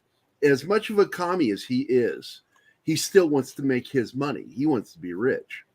And so we've seen a shift in the paradigm at Amazon of making stuff to bring men back. Well, and as far as like the first one, Amazon is actually the one who's servicing most of these companies anyway. I don't know if you guys know this or not. Oh no! What? On the back end, the AWS servers. Well, AWS servers. I mean, good lord, no, I didn't know that. Is that true? Yeah, dude. Even they do it for our government too. Like Amazon secretly. Yeah, like 90% of the streaming services, except for I believe Netflix and HBO Max, they run the back end for. Yeah. Holy shit! No. Maybe Disney Plus. They make more money off AWS than they do anything really over at Amazon. Yeah, Dork Knight's right. Like a lot of the time, if you're watching anything on like Vudu or some of these other streaming services, you have Fandango, any of that shit, it's all coming straight out of. It's being piped through Amazon. Yeah. Holy shit, dude! I did not know that. Oh, it's cheaper than having your own data farm. Because I remember that there was a problem because Amazon with that conservative version of Twitter was being hosted by Parler. That's by Amazon. Yeah, and Parler so was Amazon, Parler. That was it. They got kicked.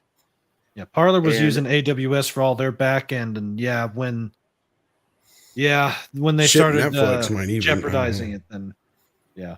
Yeah, If you so got stuff to use, I was That's unaware even with re- the other streaming services. That's crazy, man. I'm not sure about which ones, but I'm pretty sure like HBO Max doesn't, because that was their whole breakaway from them. I don't know about. I think Netflix is on their own, obviously. Hey, War Monkey is That's here. the only two I can really kind of say that I think are the only ones that aren't using Amazon as their proprietary service provider, basically, for their movies. You know, it's funny. I just realized I was letting somebody know what I was doing and trying to talk him into joining us. And I was like, "Yeah, I'm on a panel with Tom and Gary," and it made me think of Tom and Jerry. I don't know. Sorry, random thought. I would actually, He's if Tom and Tommy- I ever did, if Tom and I did something together, it would be Tom and Jerry. Oh, I would accept. I would accept being called Jerry to do it just for this show. Gary with a J, though. Yeah, I'll even change my name legally to Jerry. Oh, don't go that far. It'll Don't still do be that. spelled Don't the do same. that. Hey man, No, you got a little nothing something on your spelled the chin. same, You're, but- you're sucking Tom's. Yeah, no, you're fine with that. Yeah. That would be a nice companion series to the Black Guy show that I'd be hosting. Yo, man, I want to watch that show where they're doing black guy stuff. I had no idea black people like Star Trek. We'll be selling T-shirts, koozies. Hell, we even sell our own drink. What is this? What do you mean? Is the show going to be shit you didn't know black people did? Is that That's what's right. going to be called? That would be funny. That would be a great title. Shit you didn't know black people did. I like Star Trek, for instance. You have another black guy come on. But You're like, as a black I man, like Jimmy to Buffett, eat actually. chitlins, fried chitlins while I watch Star Trek. And the third yes. guy comes in. I detest watermelon, by the way. He's not with us. He's not with us. Next week on shit you didn't know about black people. That would be a great fucking show, dude. That would be a serious. great show. But it could I'd be buy long. It that needs for to be like $1. 25 minutes Yes, with commercials. or less. We could do like a 15-minute 22. No, I think 22 minutes with 8 minutes of commercials. That would be great. And then my youngest brother came up with let's check Michael? out our neighbor's house. Michael? Are you talking about Michael? No, Unannounced or Who? Which brother? JD Oh, JD. James. Now, Let's Michael, check out. Michael is the one in the wheelchair, right? No, that's James. Oh, it's James. It's God James. damn it. And always it getting is like, confused. let's check out our neighbor's house. Right now, we got a friend inside our neighbor's house checking out. That'd be his stuff. funny as shit, dude. Little segments. Hey, I have the perfect sponsor for that show. My buddy Prozac. He has a news program. That is where Y'all I need to would talk to be him. happy to have his news show. And do not say it. Don't I want fucking to say show. it. I won't, but I want to show this commercial so bad one day. It's so funny. At least the car lot one. The car lot one is so. Oh, they're Yeah, both because funny. I am hesitant because we were supposed to talk that one day and we didn't. We ended up not being able to meet. But I really am interested, and I would love to do that, Keith. Just do a show that's like stuff that black guys do, or you didn't know, just something goofy like that, and get your brothers involved. That'd be funnier than shit. Oh, look, I have been talking with my brothers for quite a while about coming on, and Dude, those that have not yet met you coming on, and you should just have being on my the show. buddy Prozac just as a No, guest. one that's what time. I just said, dude. like. You are here, right? This mic is working. Yeah. I zone out a lot. I've been getting cut off a lot today, so I don't know what gets through, what doesn't. Well, that's because you really drag things out. Okay. I'm sorry. 46 days sober, and everybody seemed to like You are me better doing when an I was a amazing drunk. job, and I'm so proud of you. And another thing is, you're doing this with severe. A lot of people don't know this severe hip pain, Yeah. and I know that. I'm aware of it. It's fucking up your sleep pattern. Yeah. Yeah. But, you noticed that, I'm Well, sure. if you would quit kicking him, Gary, then he wouldn't have this problem. Yeah, stop beating him. Stop I don't that. like people spooning with He's me. like, I know why he's having this Good. problem. If you don't knock it off, he's going to keep having this problem. But Dork Mike, good on on you for being sober for that many days. Thanks, man. What, Steven? Yeah, congrats, man. If Gary abuses you, Dork Knight, there are numbers that you can call. There are counselors. That's the problem. Gary doesn't call it abuse. And, He calls it love. It's love. It's tough love. Sometimes In fact, it's we rough love. refer to. I love you. God damn it. Those are. Why won't those you are- understand that? Those are love taps. He's not punching me. Every Those are How time many love times I got to punch you. show you? Every time I punch you, it's my dick going in your face. Okay, well, enough with that one. Oh, that devolved quickly. taps. And now Oh, it's something okay. completely different. To finish up what I've got to be Brandon going here, wants but to go. yeah, but to finish up here, I'm glad that Warner Brothers is getting the Roto-Rooter. I wish Chapek would get off his ass and had the power to actually Roto-Rooter Disney, but that's a more long-term project. And anime rules. Brandon, let me I at gotta least tell add you, in I one have more zero thing. trust in him. I don't trust him. Let me You don't add trust in. Chapek? I don't blame you. Let Go me add ahead, in one more thing, okay, Yes. Brandon? Which Mhm. is this is the 98th anniversary of Warner Brothers. Can you guess Ooh. what Zaslav is going to have them do in 2 more years? They better do something epic, beyond I'm- epic. It can't be anything less than epic. With Alan Horn there and some of the other changes that they're, looking at making, I think they're going to make it. I think they're going to be able to do it, but they're going to have to go through and cut a lot of stuff. Remember, $3 billion is what Zaslav goal is to achieve, cutting $3 billion out of their cost. Okay, so I think he's going to make it. I think he's going to be able to do it, and I think they got something in store. I still think I'd like kind of like around the panel before Brandon leaves. Like, I think they should just shelf, trash, get rid of, bury somewhere in the desert, the Flash. I'd like to know, like, each person, like, do you just like yes or no? Should they bury it or should they release it with changes? Because I just think they should just cut their losses. What do you guys think, real quick? I'm just curious. Well, that's They got to bury it. I mean, Bury it. Okay, see, so that's what I another would one. think too. Yeah. But as we mentioned earlier, from what Tom and Gary and Keith are saying, they've got there's something there that's preventing Zaslav from just saying, F it and go bury it with all the ET. What is that cartridges. something?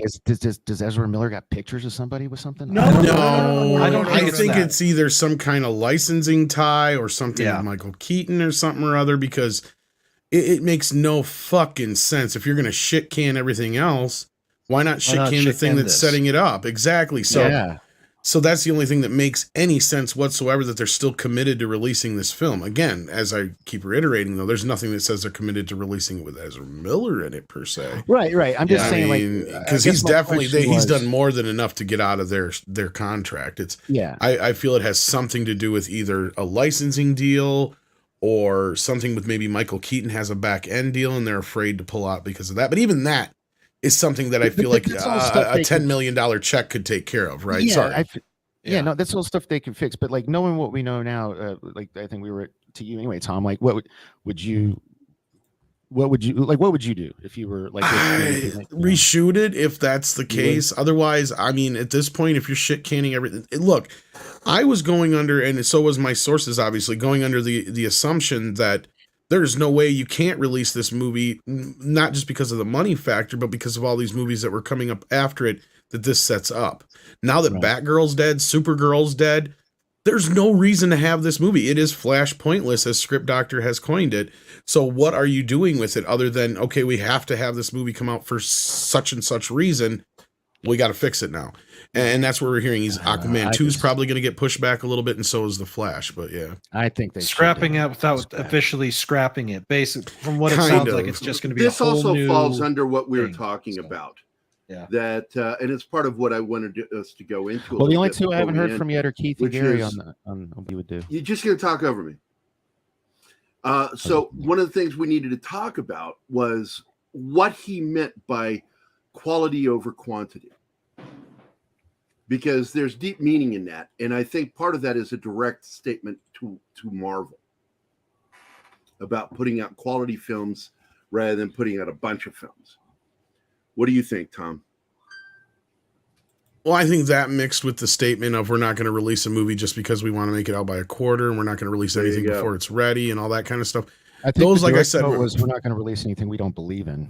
Well, he also said we're not going to release a movie that isn't ready either. Yeah. And that's the whole thing. I think a lot of those things that he was saying, like specifically the whole, why would he say we're not going to release a movie just because we got to hit a quarter? You're not going to say that unless somebody put that in your fucking head. And that was a direct shot at somebody that they were like, we got to get this Flash movie out by the end of the quarter. Or maybe it was Aquaman. We got to get this Aquaman movie out by the end of the quarter. And he's like, no, we don't. Right, like that's the thing, you know. Release dates for Shazam too. Like I've seen January and I've seen December. Do you know what's going on? I think it was supposed to be out in December, the week before Avatar. Yeah. Yes, but they might be pushing that back too. That's a plausibility. But at Comic-Con it said January. So, but then I just read an article. January is a terrible time to today. It said December 21st, which is December good, January bad. Yeah. Basically, you're going to have Black Adam out in October. Yeah. And then you're going to have Shazam Fury of the Gods out in December. That makes a lot of sense to do that because it's basically, again, two films that are technically within the same universe. Okay? Yeah, and if my theory comes true, that would be amazing. You know what I mean? Because like 2 months apart, you've got, connected movies, That's right. So now, really, Aquaman you can take your time with and have him ready to go by at least next summer. Have we found out about Amber Heard's replacement yet? Is it Emilia Clarke? Because I know, like, she's gone. Right? There's no confirmation. There's no confirmation. The rumor is that it's possibly already happening. Right? I could have swore Tug said that. Amber Heard said that. Tug is the one that said it. Okay. Well, I would said it a couple months ago too, not to toot my own horn, but like, and then we reported it along with Mikey. I hear you do that at home a lot too. I do it a lot. That's why I chafe. But when you're not helping him with it, Gary, no, you don't help me at all because you encourage it. I'm encouraging. You do it. But yeah, no. From what we heard, the only thing that was getting in the way of Emilia Clarke's whole deal was the scheduling conflict again. And with her signing on to this Game of Thrones thing, I don't know how that's going to work out. Because not so much for this movie, you also got to remember they're looking at shit for the future. Yeah.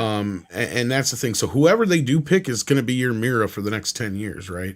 Yep. So whether it's Emilia Clarke and I can't remember this, the other lady they had mentioned, we brought it up in our video. But offhand, I don't remember the name. But there's a good possibility. Blake Lively at one point. That's not who I was thinking of, but that's a plausibility. Yeah, I could see that. Yeah, they're going to want to bring somebody in who's going to be at least enough of a splash, but not like it's probably not going to be somebody who's A-list. But yeah, pun intended. And as far as what I would do with the Flash is, since it was conceived wrong from the very beginning, from the get-go, the idea I think is a sound idea, but the script has to be completely rewritten if you're going to want to do something. So you're saying the Flash should have been aborted? Well, you said it was like conceived badly. It was bad idea behind making the film. Oh shit! Where did Dark Knight go?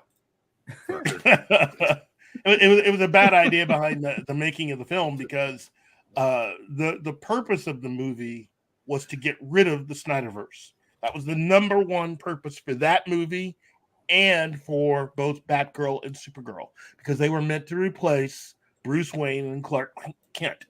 Okay? If that is no longer happening, then the basic reason for having it has changed.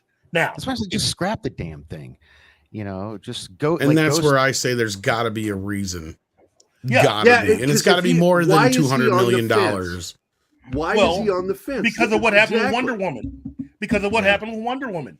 Wonder Woman wasn't released on time. And look at all the money that Warner Brothers probably had to pay out because of their tie-in deal with Doritos and other restaurants and stuff. Are you talking about 84? You're talking about 84. Yeah, Yeah, that also thing was a affected disaster from head to hugely- toe, Yeah, though. Yeah. It was also affected hugely by the pandemic. People seem to forget that, there was this thing. Yeah, called- but again, that's money that had to be paid out. You can't just go, well, pandemic.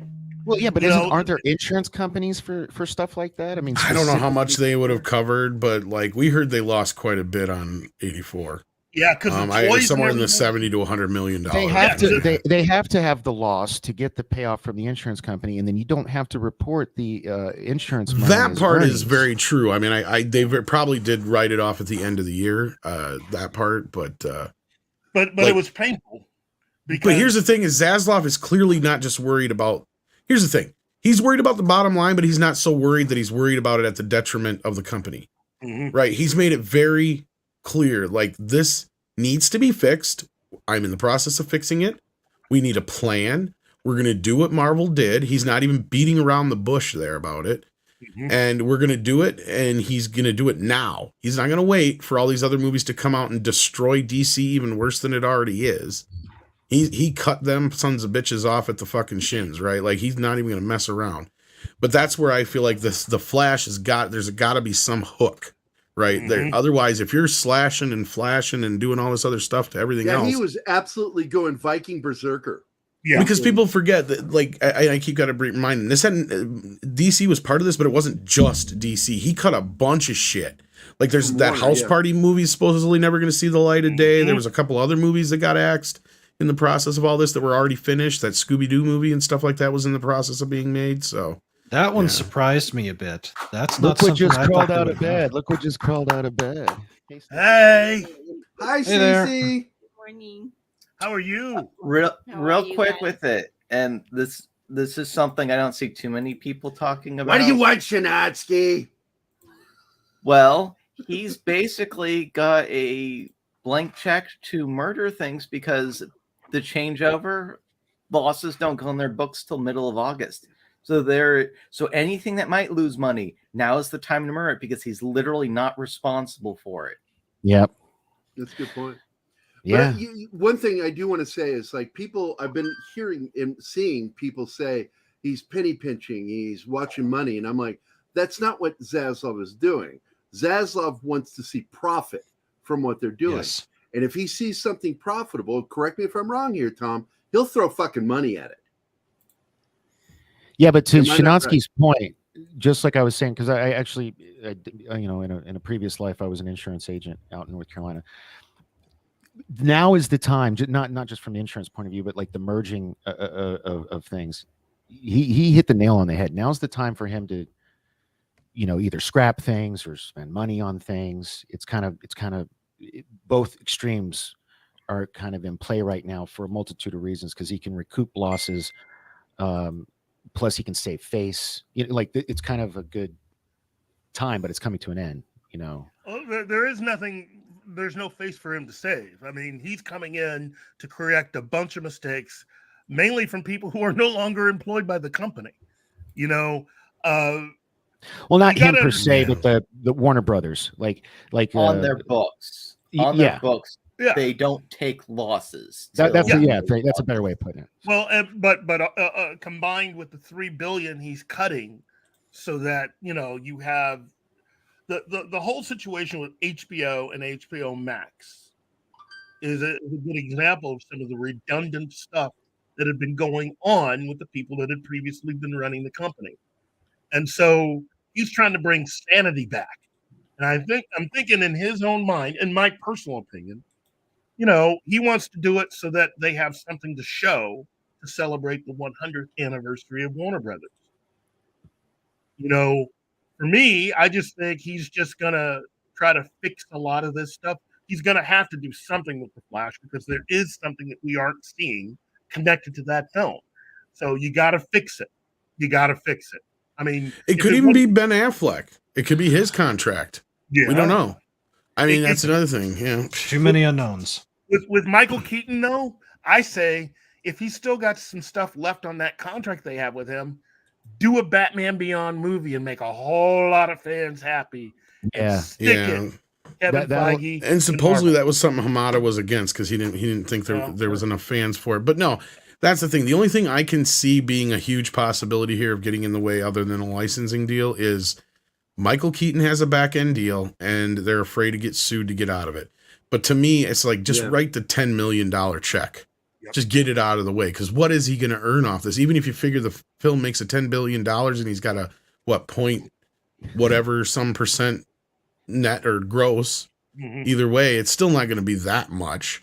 It's not good because they don't make those kind of deals like they used to, right? Like not like they used to. I just feel like they've said, Warner Brothers has said that they've kind of implied that Batgirl is a shit movie. They've kind of implied that. I mean, they haven't flat out said it's a bad movie, but the movie was made for HBO Max, and that's the thing is like they could cut that one because there probably wasn't a back end deal with anybody. Plus, it gets kicked back to AT&T, so that's on their side of things. You've got that though. I'm just kind of tying this into the Michael Keaton thing. So you've got that.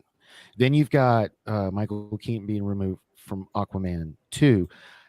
We don't know what's going on with the Flash. I kind of feel like Warner Brothers should at the very least say something like release some kind of, we've got the, some kind of like, we love Michael Keaton. We've got nothing but like he wasn't the problem or something. Just because isn't he? They already did. I don't think they need to because I don't think anybody thinks he's the problem. Yeah. But I get what you're saying. I was reading something that he was pissed about. We weren't allowed to talk about it because Mikey wouldn't give us the green light to talk about it. But he was one of the people that was also raging over what Ezra getting arrested because this is directly impacting his deal that he had. He being Michael Keaton. Yeah, he being Michael Keaton. Yeah, that was I heard that I heard too. Was that he's not too happy about this whole situation either. So, anyways, he's one of those. All right, take care, Brandon. Yeah, I got to take off. It's always good to see you. Been a while. Hasta la vista, so, Brandon. Gary, Keith, Steven, Dork Knight, Tom, Shanatsky. See y'all later. And Tom, you need to watch some more anime. You'd be happy. Bye bye. Take care. Later, buddy. By the way, remember, he didn't say Flashpoint. He said The Flash. Well, it's been called The Flash for a while, yeah. They changed the name to The Flash last year. And, I mean, the producer did come out and say, they're still committed to releasing it. She didn't say what for. But it sounds like it's going to come out one way or the other. So if you really want to make it up to Michael Keaton, by making the Batman Beyond film, you could sell him on the one thing that I heard he doesn't like, which is getting dressed up. He doesn't like wearing the costume. I was just going to say that stuff. Yeah, I don't really think he cares if this movie does get to see the light of day, to be honest with you. I saw an interview, maybe it's just because it was some puff interview, but like on one of the late shows where he said that he tongue-in-cheek said, oh yeah, it was like riding a bike, just putting the suit back on, just was like he made it sound like it was an enjoyable thing, but he didn't like the suit, huh? But he that is PR. He didn't say he loved the suit. He said it was about putting the suit on, and if you know how much trouble it was to put the original two suits on that he had to wear, then you'd understand what he was saying. But they've had to make the new suit way easier now. I mean, 30 plus years has passed, hasn't it? There are some people that are that way, dude. I mean, they did make it a little lighter, and I think the one thing he joked about is he made sure it had a fucking zipper in it this time. But other than that, here's the other thing: he's almost 70. You got to understand.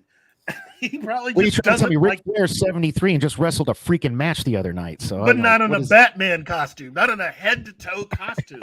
And anybody who saw the photograph of it, dude. What was up with the big boobs? Yeah. I'm still not convinced that's Michael Keaton. I think that might be a stunt man. I've got the picture right here, actually. What picture? Because that does not look like Michael Keaton's face.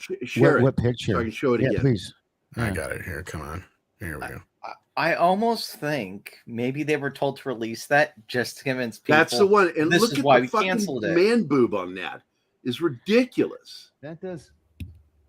It just doesn't look like Michael Keaton's face. It doesn't look like Michael Keaton's face. Not that it matters. But it's the costume. The same costume, but yeah. What are his boobs are up there? Her boobs are sagging down there. Look, see? Like, I got, it's just like she's so nervous about his big boobs, she's covering up her own. Yeah. That's Michael Keaton in the suit there. Yeah. Yeah. So So now, Yeah, the other guy was not Michael Keaton. Look at it this way. Michael Keaton was They also gave him making red fun of the hair. fact- Oh shit! Yeah. Well, they changed him. This is Jim a different. Gordon. Yeah. It is a J.K. Simmons, different- man, they let it be red. Yeah, but that's different from the way he was in Justice League. That's even Michael Keaton. I know. was making- That's why I'm pointing it out. But even Michael Keaton was making fun of the fact that this is a different Jim Gordon than the one that he was used to. Yeah. Okay. What I'm saying is that this Well, he's thing used is to the just fat, funny Jim Gordon. this is just begging basically to be poked fun at. That doesn't look like Michael Keaton either. No, this is the stunt guy too. Yeah. Yeah. But this is why it looks like he's got big titties, is because of this plate thing on top here. But you were Mhm. saying, Keith, go ahead. Sorry. No, I'm just saying, look, if anything, since it looked like Hamada really wasn't interested in helping with quality control because he really didn't care. He never cared about any of this. If there is to be a Batgirl movie somewhere down the line, I guarantee you it is going to be looked at and quality controlled, and everything else that should have happened this time around will happen with that version. There'll be love and care with everything that they do, rather than just letting a bunch of people just work on it just to fulfill a contract, which is really what that film feels like.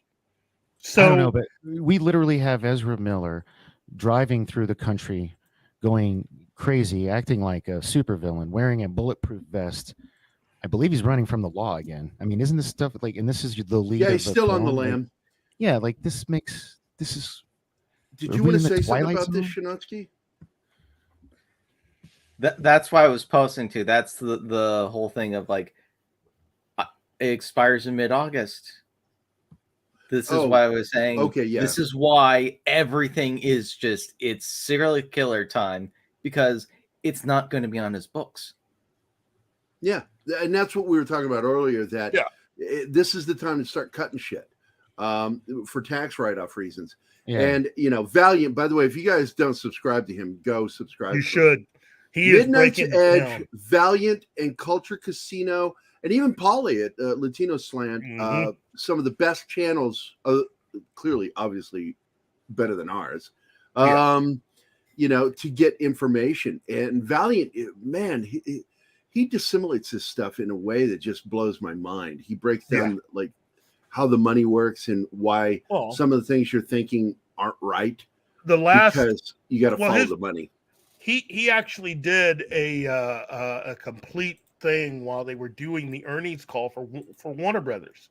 He did a live reaction as the call was coming through. So for those of you that missed that, I strongly suggest that you check that particular video out, and also check out the last 4 to 5 videos that he's released. He's breaking it down. There are a lot of questions that you guys have had here today that he answered.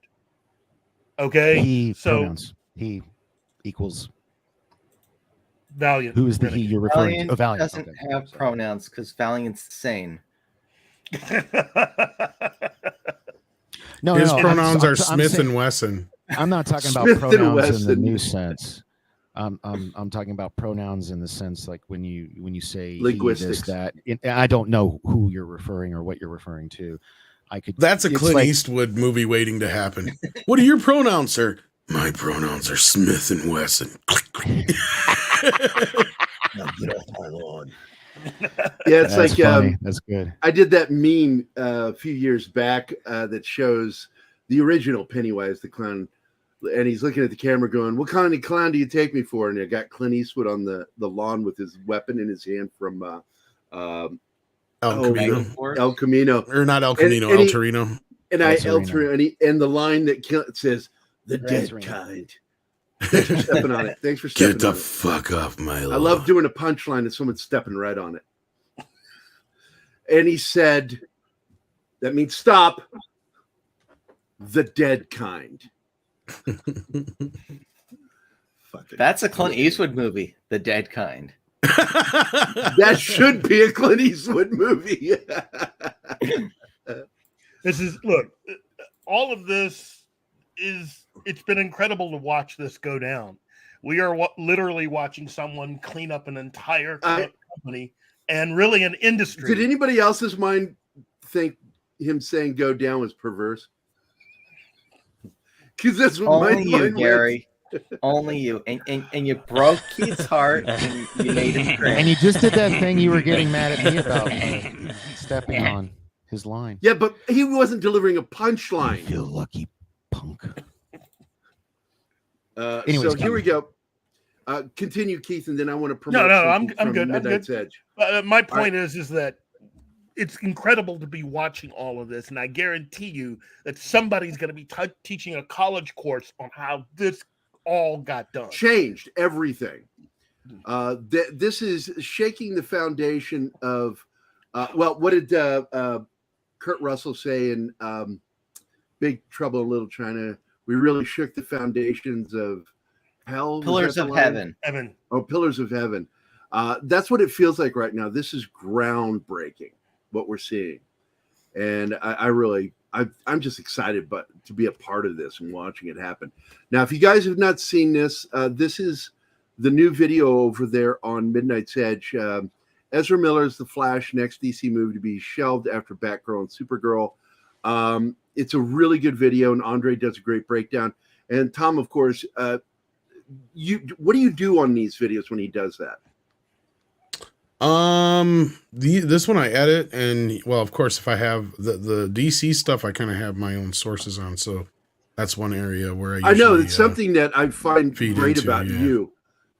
That I don't have a ton of sources. I have, some at Warner, and I used to know a few people over in the Lucasfilm Disney area, but those have been a bit more quiet as of late. But yeah, but then Andre has his sources and whatnot too. But I'm going to put the link in the chat for you guys to go check this video out because we're ending here in about 4 minutes.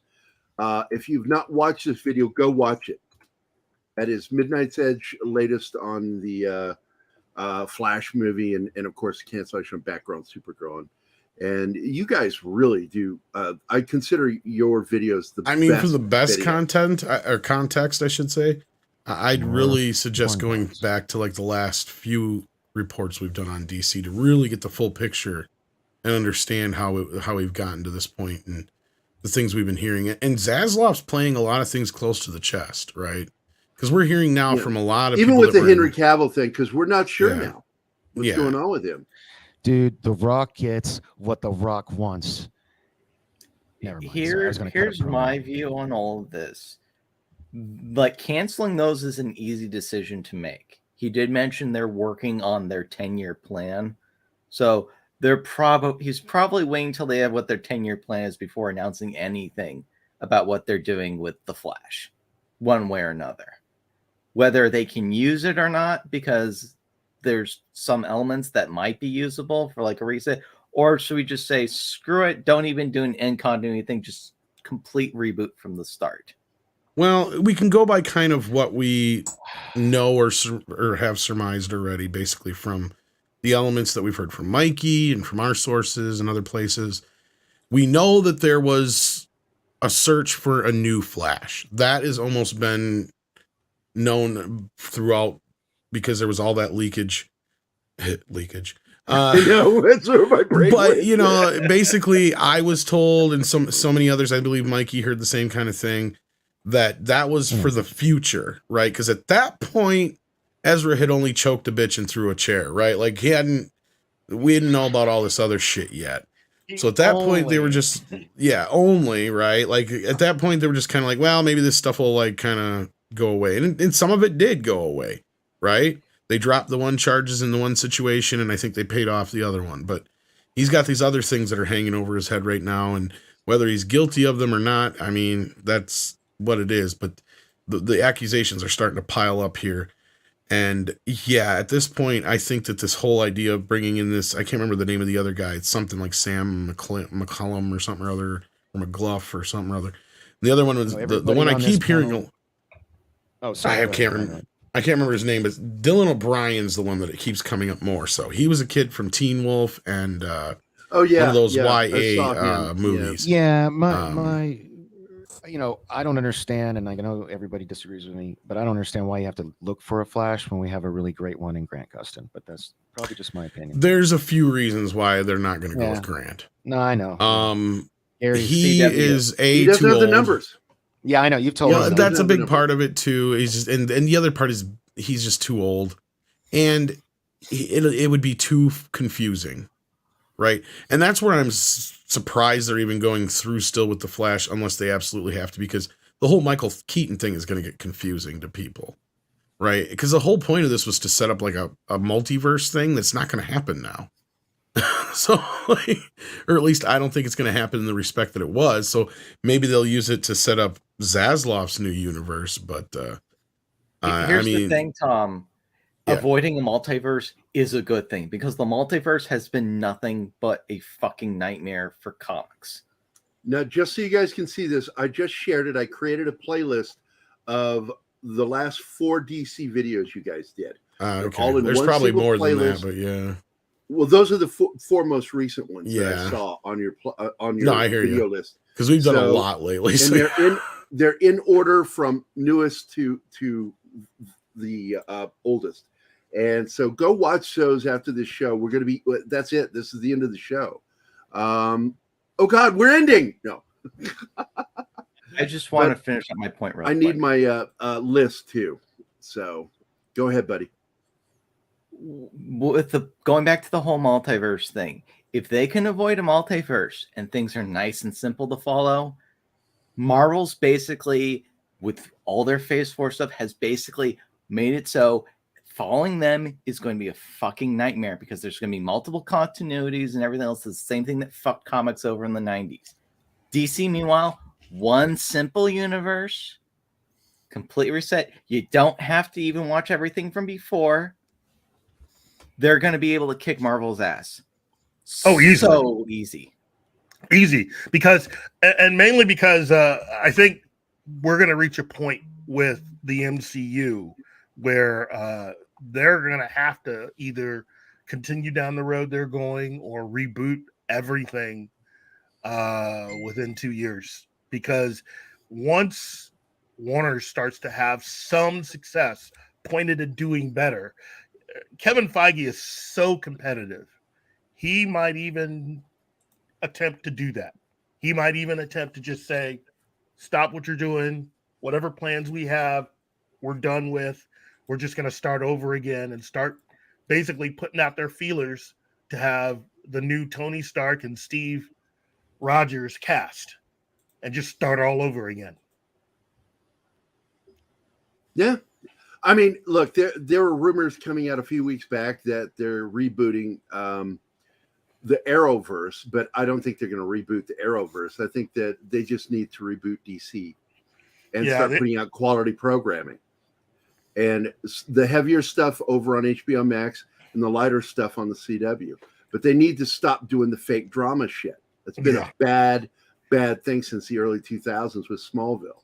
Yeah, that's the reason why they call it the Berlanti-verse. I say one of the first things Zaslav did was kill that shit. But yeah. Yeah. But you just sent this photo, Tom. I got it. That's fucking funny. Actually, that was Mikey. Oh, was that Mikey? I thought it was you. No, that was Mikey's. But I said, the only thing that would make that perfect is if they had the underwear gnome playing behind him instead. Hi, I'm Walter Hamada. I have an office. Give me work. Collect underpants. And of course, I was of course doing a voice. Mark. So once again, I have to post this. I know I am. Okay. You are racist, Gary. You are very racist. Would you like some lice? Flight lice? Anyway. Yeah, oh my God, I'm going to get canceled. You watch. That's a bit racist. Yeah, I cannot believe we hired the racist here. Fried rice is fried rice, you plick. You plick. God, that's an old joke. But I want to thank you guys for being here. Now, Steven, you wanted to show something? Let's do that before we get out of here. Yeah, we've unfortunately we've lost another other legend in Hollywood, Clu Gulager's Clue's passed dead. away. Oh, at, no. The Love age of that 93. guy, Oh man. man. He's somebody who was on television back when I was in itty bitty Oh yeah, baby. he's This been is the guy around who was since the around for 50s. forever. Great character And, actor. Yeah, character actor. He was in a movie Yeah. and he had just a small part in it. A lot of actors had small Didn't he parts in finally movies. come out in recent years? I was gonna say, As wasn't he gay? I I don't didn't know that. about that, but You sure it wasn't what's his name who was in Tab John Hunter Waters came out. films? Tab Hunter. Yeah, Tab Hunter. You sure you're not? Yeah, he confusing with came Tab out. Hunter? that was Came out obvious. 20 years ago. So But Clu Gallagher has this wonderful scene. It's one of my favorite scenes in the movie Into the Night with Jeff Goldblum and Michelle Pfeiffer, where he's an FBI agent and he's supposed to leave a bag of money with him, and he says, I was told to leave you with this and just to leave. But then he stops and he opens the bag and takes some of the money. He goes, and who the fuck are you going to tell? And he just walks out with money in his pockets. Clu Gallagher he was a fucking great actor. Yeah. What a great, Man. that is sad we lost. That's him, too bad. too. Yeah, he's a great character actor. Yeah. Yeah, the last thing I remember seeing him in was that low budget film that I think Ben Affleck and Matt Damon produced. It was an and aliens his son in the desert directed. film. Yeah, Was that his Feast. son that directed that? His son Where they're directed trapped that, in a yeah. bar? Feast, yeah. Feast, that was it. Oh, That's I didn't. 2005. Yeah, I might be thinking of somebody else then, because if he had a family and all that shit. But no, that's too bad. I have I know I who will tell Clue you is, that but- movie, Feast, had one of my favorite moments in it. And that was when the hero bursts in and he says, do everything that I say and you'll stay alive. And he fucking gets killed like a minute later. That was just like great. that, gone. Actually, there was a sequel to that called Feast 2, Sloppy Seconds. There's I a never third watched one that as one. well. I I never think. watched it. Yeah. But that was one of those low budget films that got greenlit by Matt Damon and Ben Affleck when they started that program. They Project did a show. Greenlight. Yeah, Project Greenlight. Yeah. He was I met the 93. director of Feast. Man, he lived a full life, dude. Glad he lived into his 90s. That's awesome. I was canceled 5 minutes ago. Gary, your entire existence has been canceled. They're gonna Thanos snap you. Yeah, exactly. Now, before I get to the panel, I want to thank our guests, our viewers that comment and they support the show in a way that we wouldn't be here without you. So, AF Watcher 88, Anima Confusa, of course, Bill Barkley. Bill Barkley and I kind of got into it yesterday. It was funny. And there was someone else I got into it with too. You got into it with somebody? That Man of Steel was better than Superman 1978, and I'm like, that's just, you're not even making an argument. You're just saying something that's got no gravity to it. No, somebody's trolling you. They don't really believe that. Yeah, well, he was getting into it in the chat too with other people, so he may have been a troll, but it was funny. Captain Fandom Nerd, thank you for being here. Brightest Day, Christopher Moonlight Production, good friend. You need to jump on here with us. I know you're working on a film right now, but miss talking to you, buddy. Dalek 451, Das Wolfen. Would you like to touch my monkey, Das Wolfen? Oh, that's cool. D. Bud Martin, always a great member of the chat. DC Talk with Extended. I don't know what that fucking means, but what does that mean? DC Talk with Extended. Oh, it's got to have a meaning to it. DC Comics Talk. Is it? Okay. All right. Keely I'd like Chow. to hear on that sometime. Always nice to see Keely Chow. Magitech Mags, same there. Monkey Jeebus, one of my two favorite monkeys. Mr. Tickle Trunk, who is one of the greatest supporters of this channel. Penny J. Always good to see you, Danny's mom. Raging Rat. Scummy. I like that one. Just call me Scummy. The Peter Vickman fan site, who I figured out is a girl, and so I don't know what to call them because when I say Peter, it just sounds really weird. Then, of course, the Tomb of Dracula joined us earlier.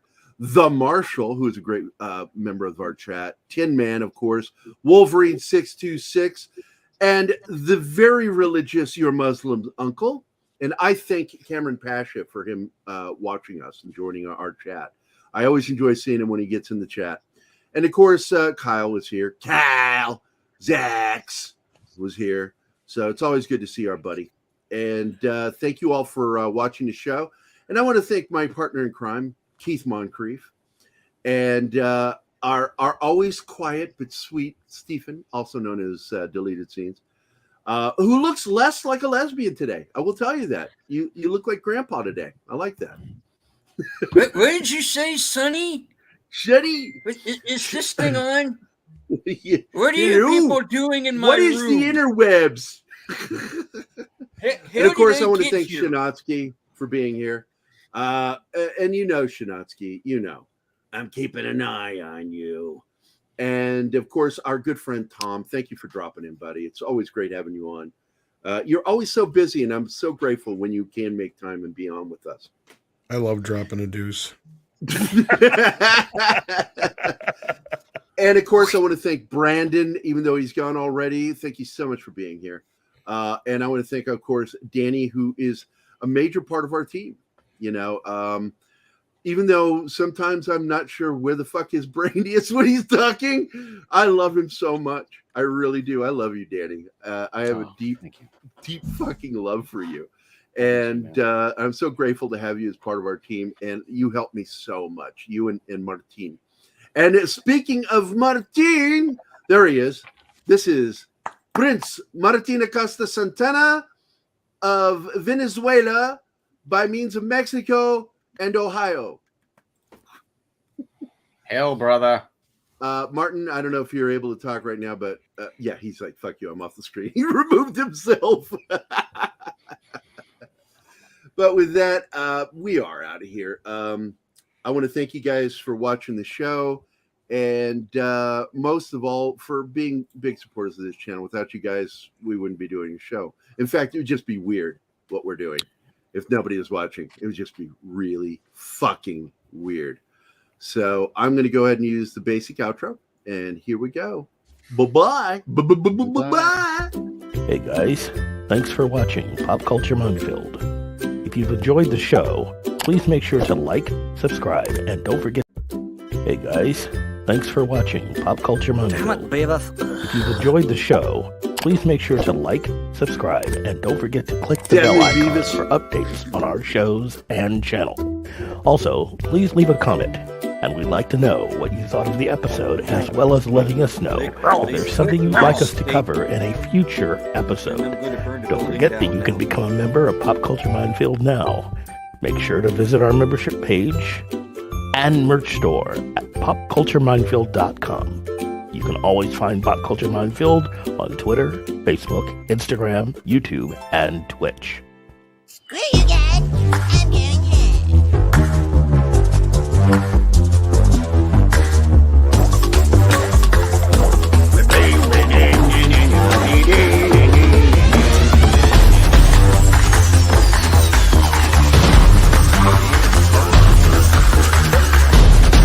And my spider bite is healing. Much better.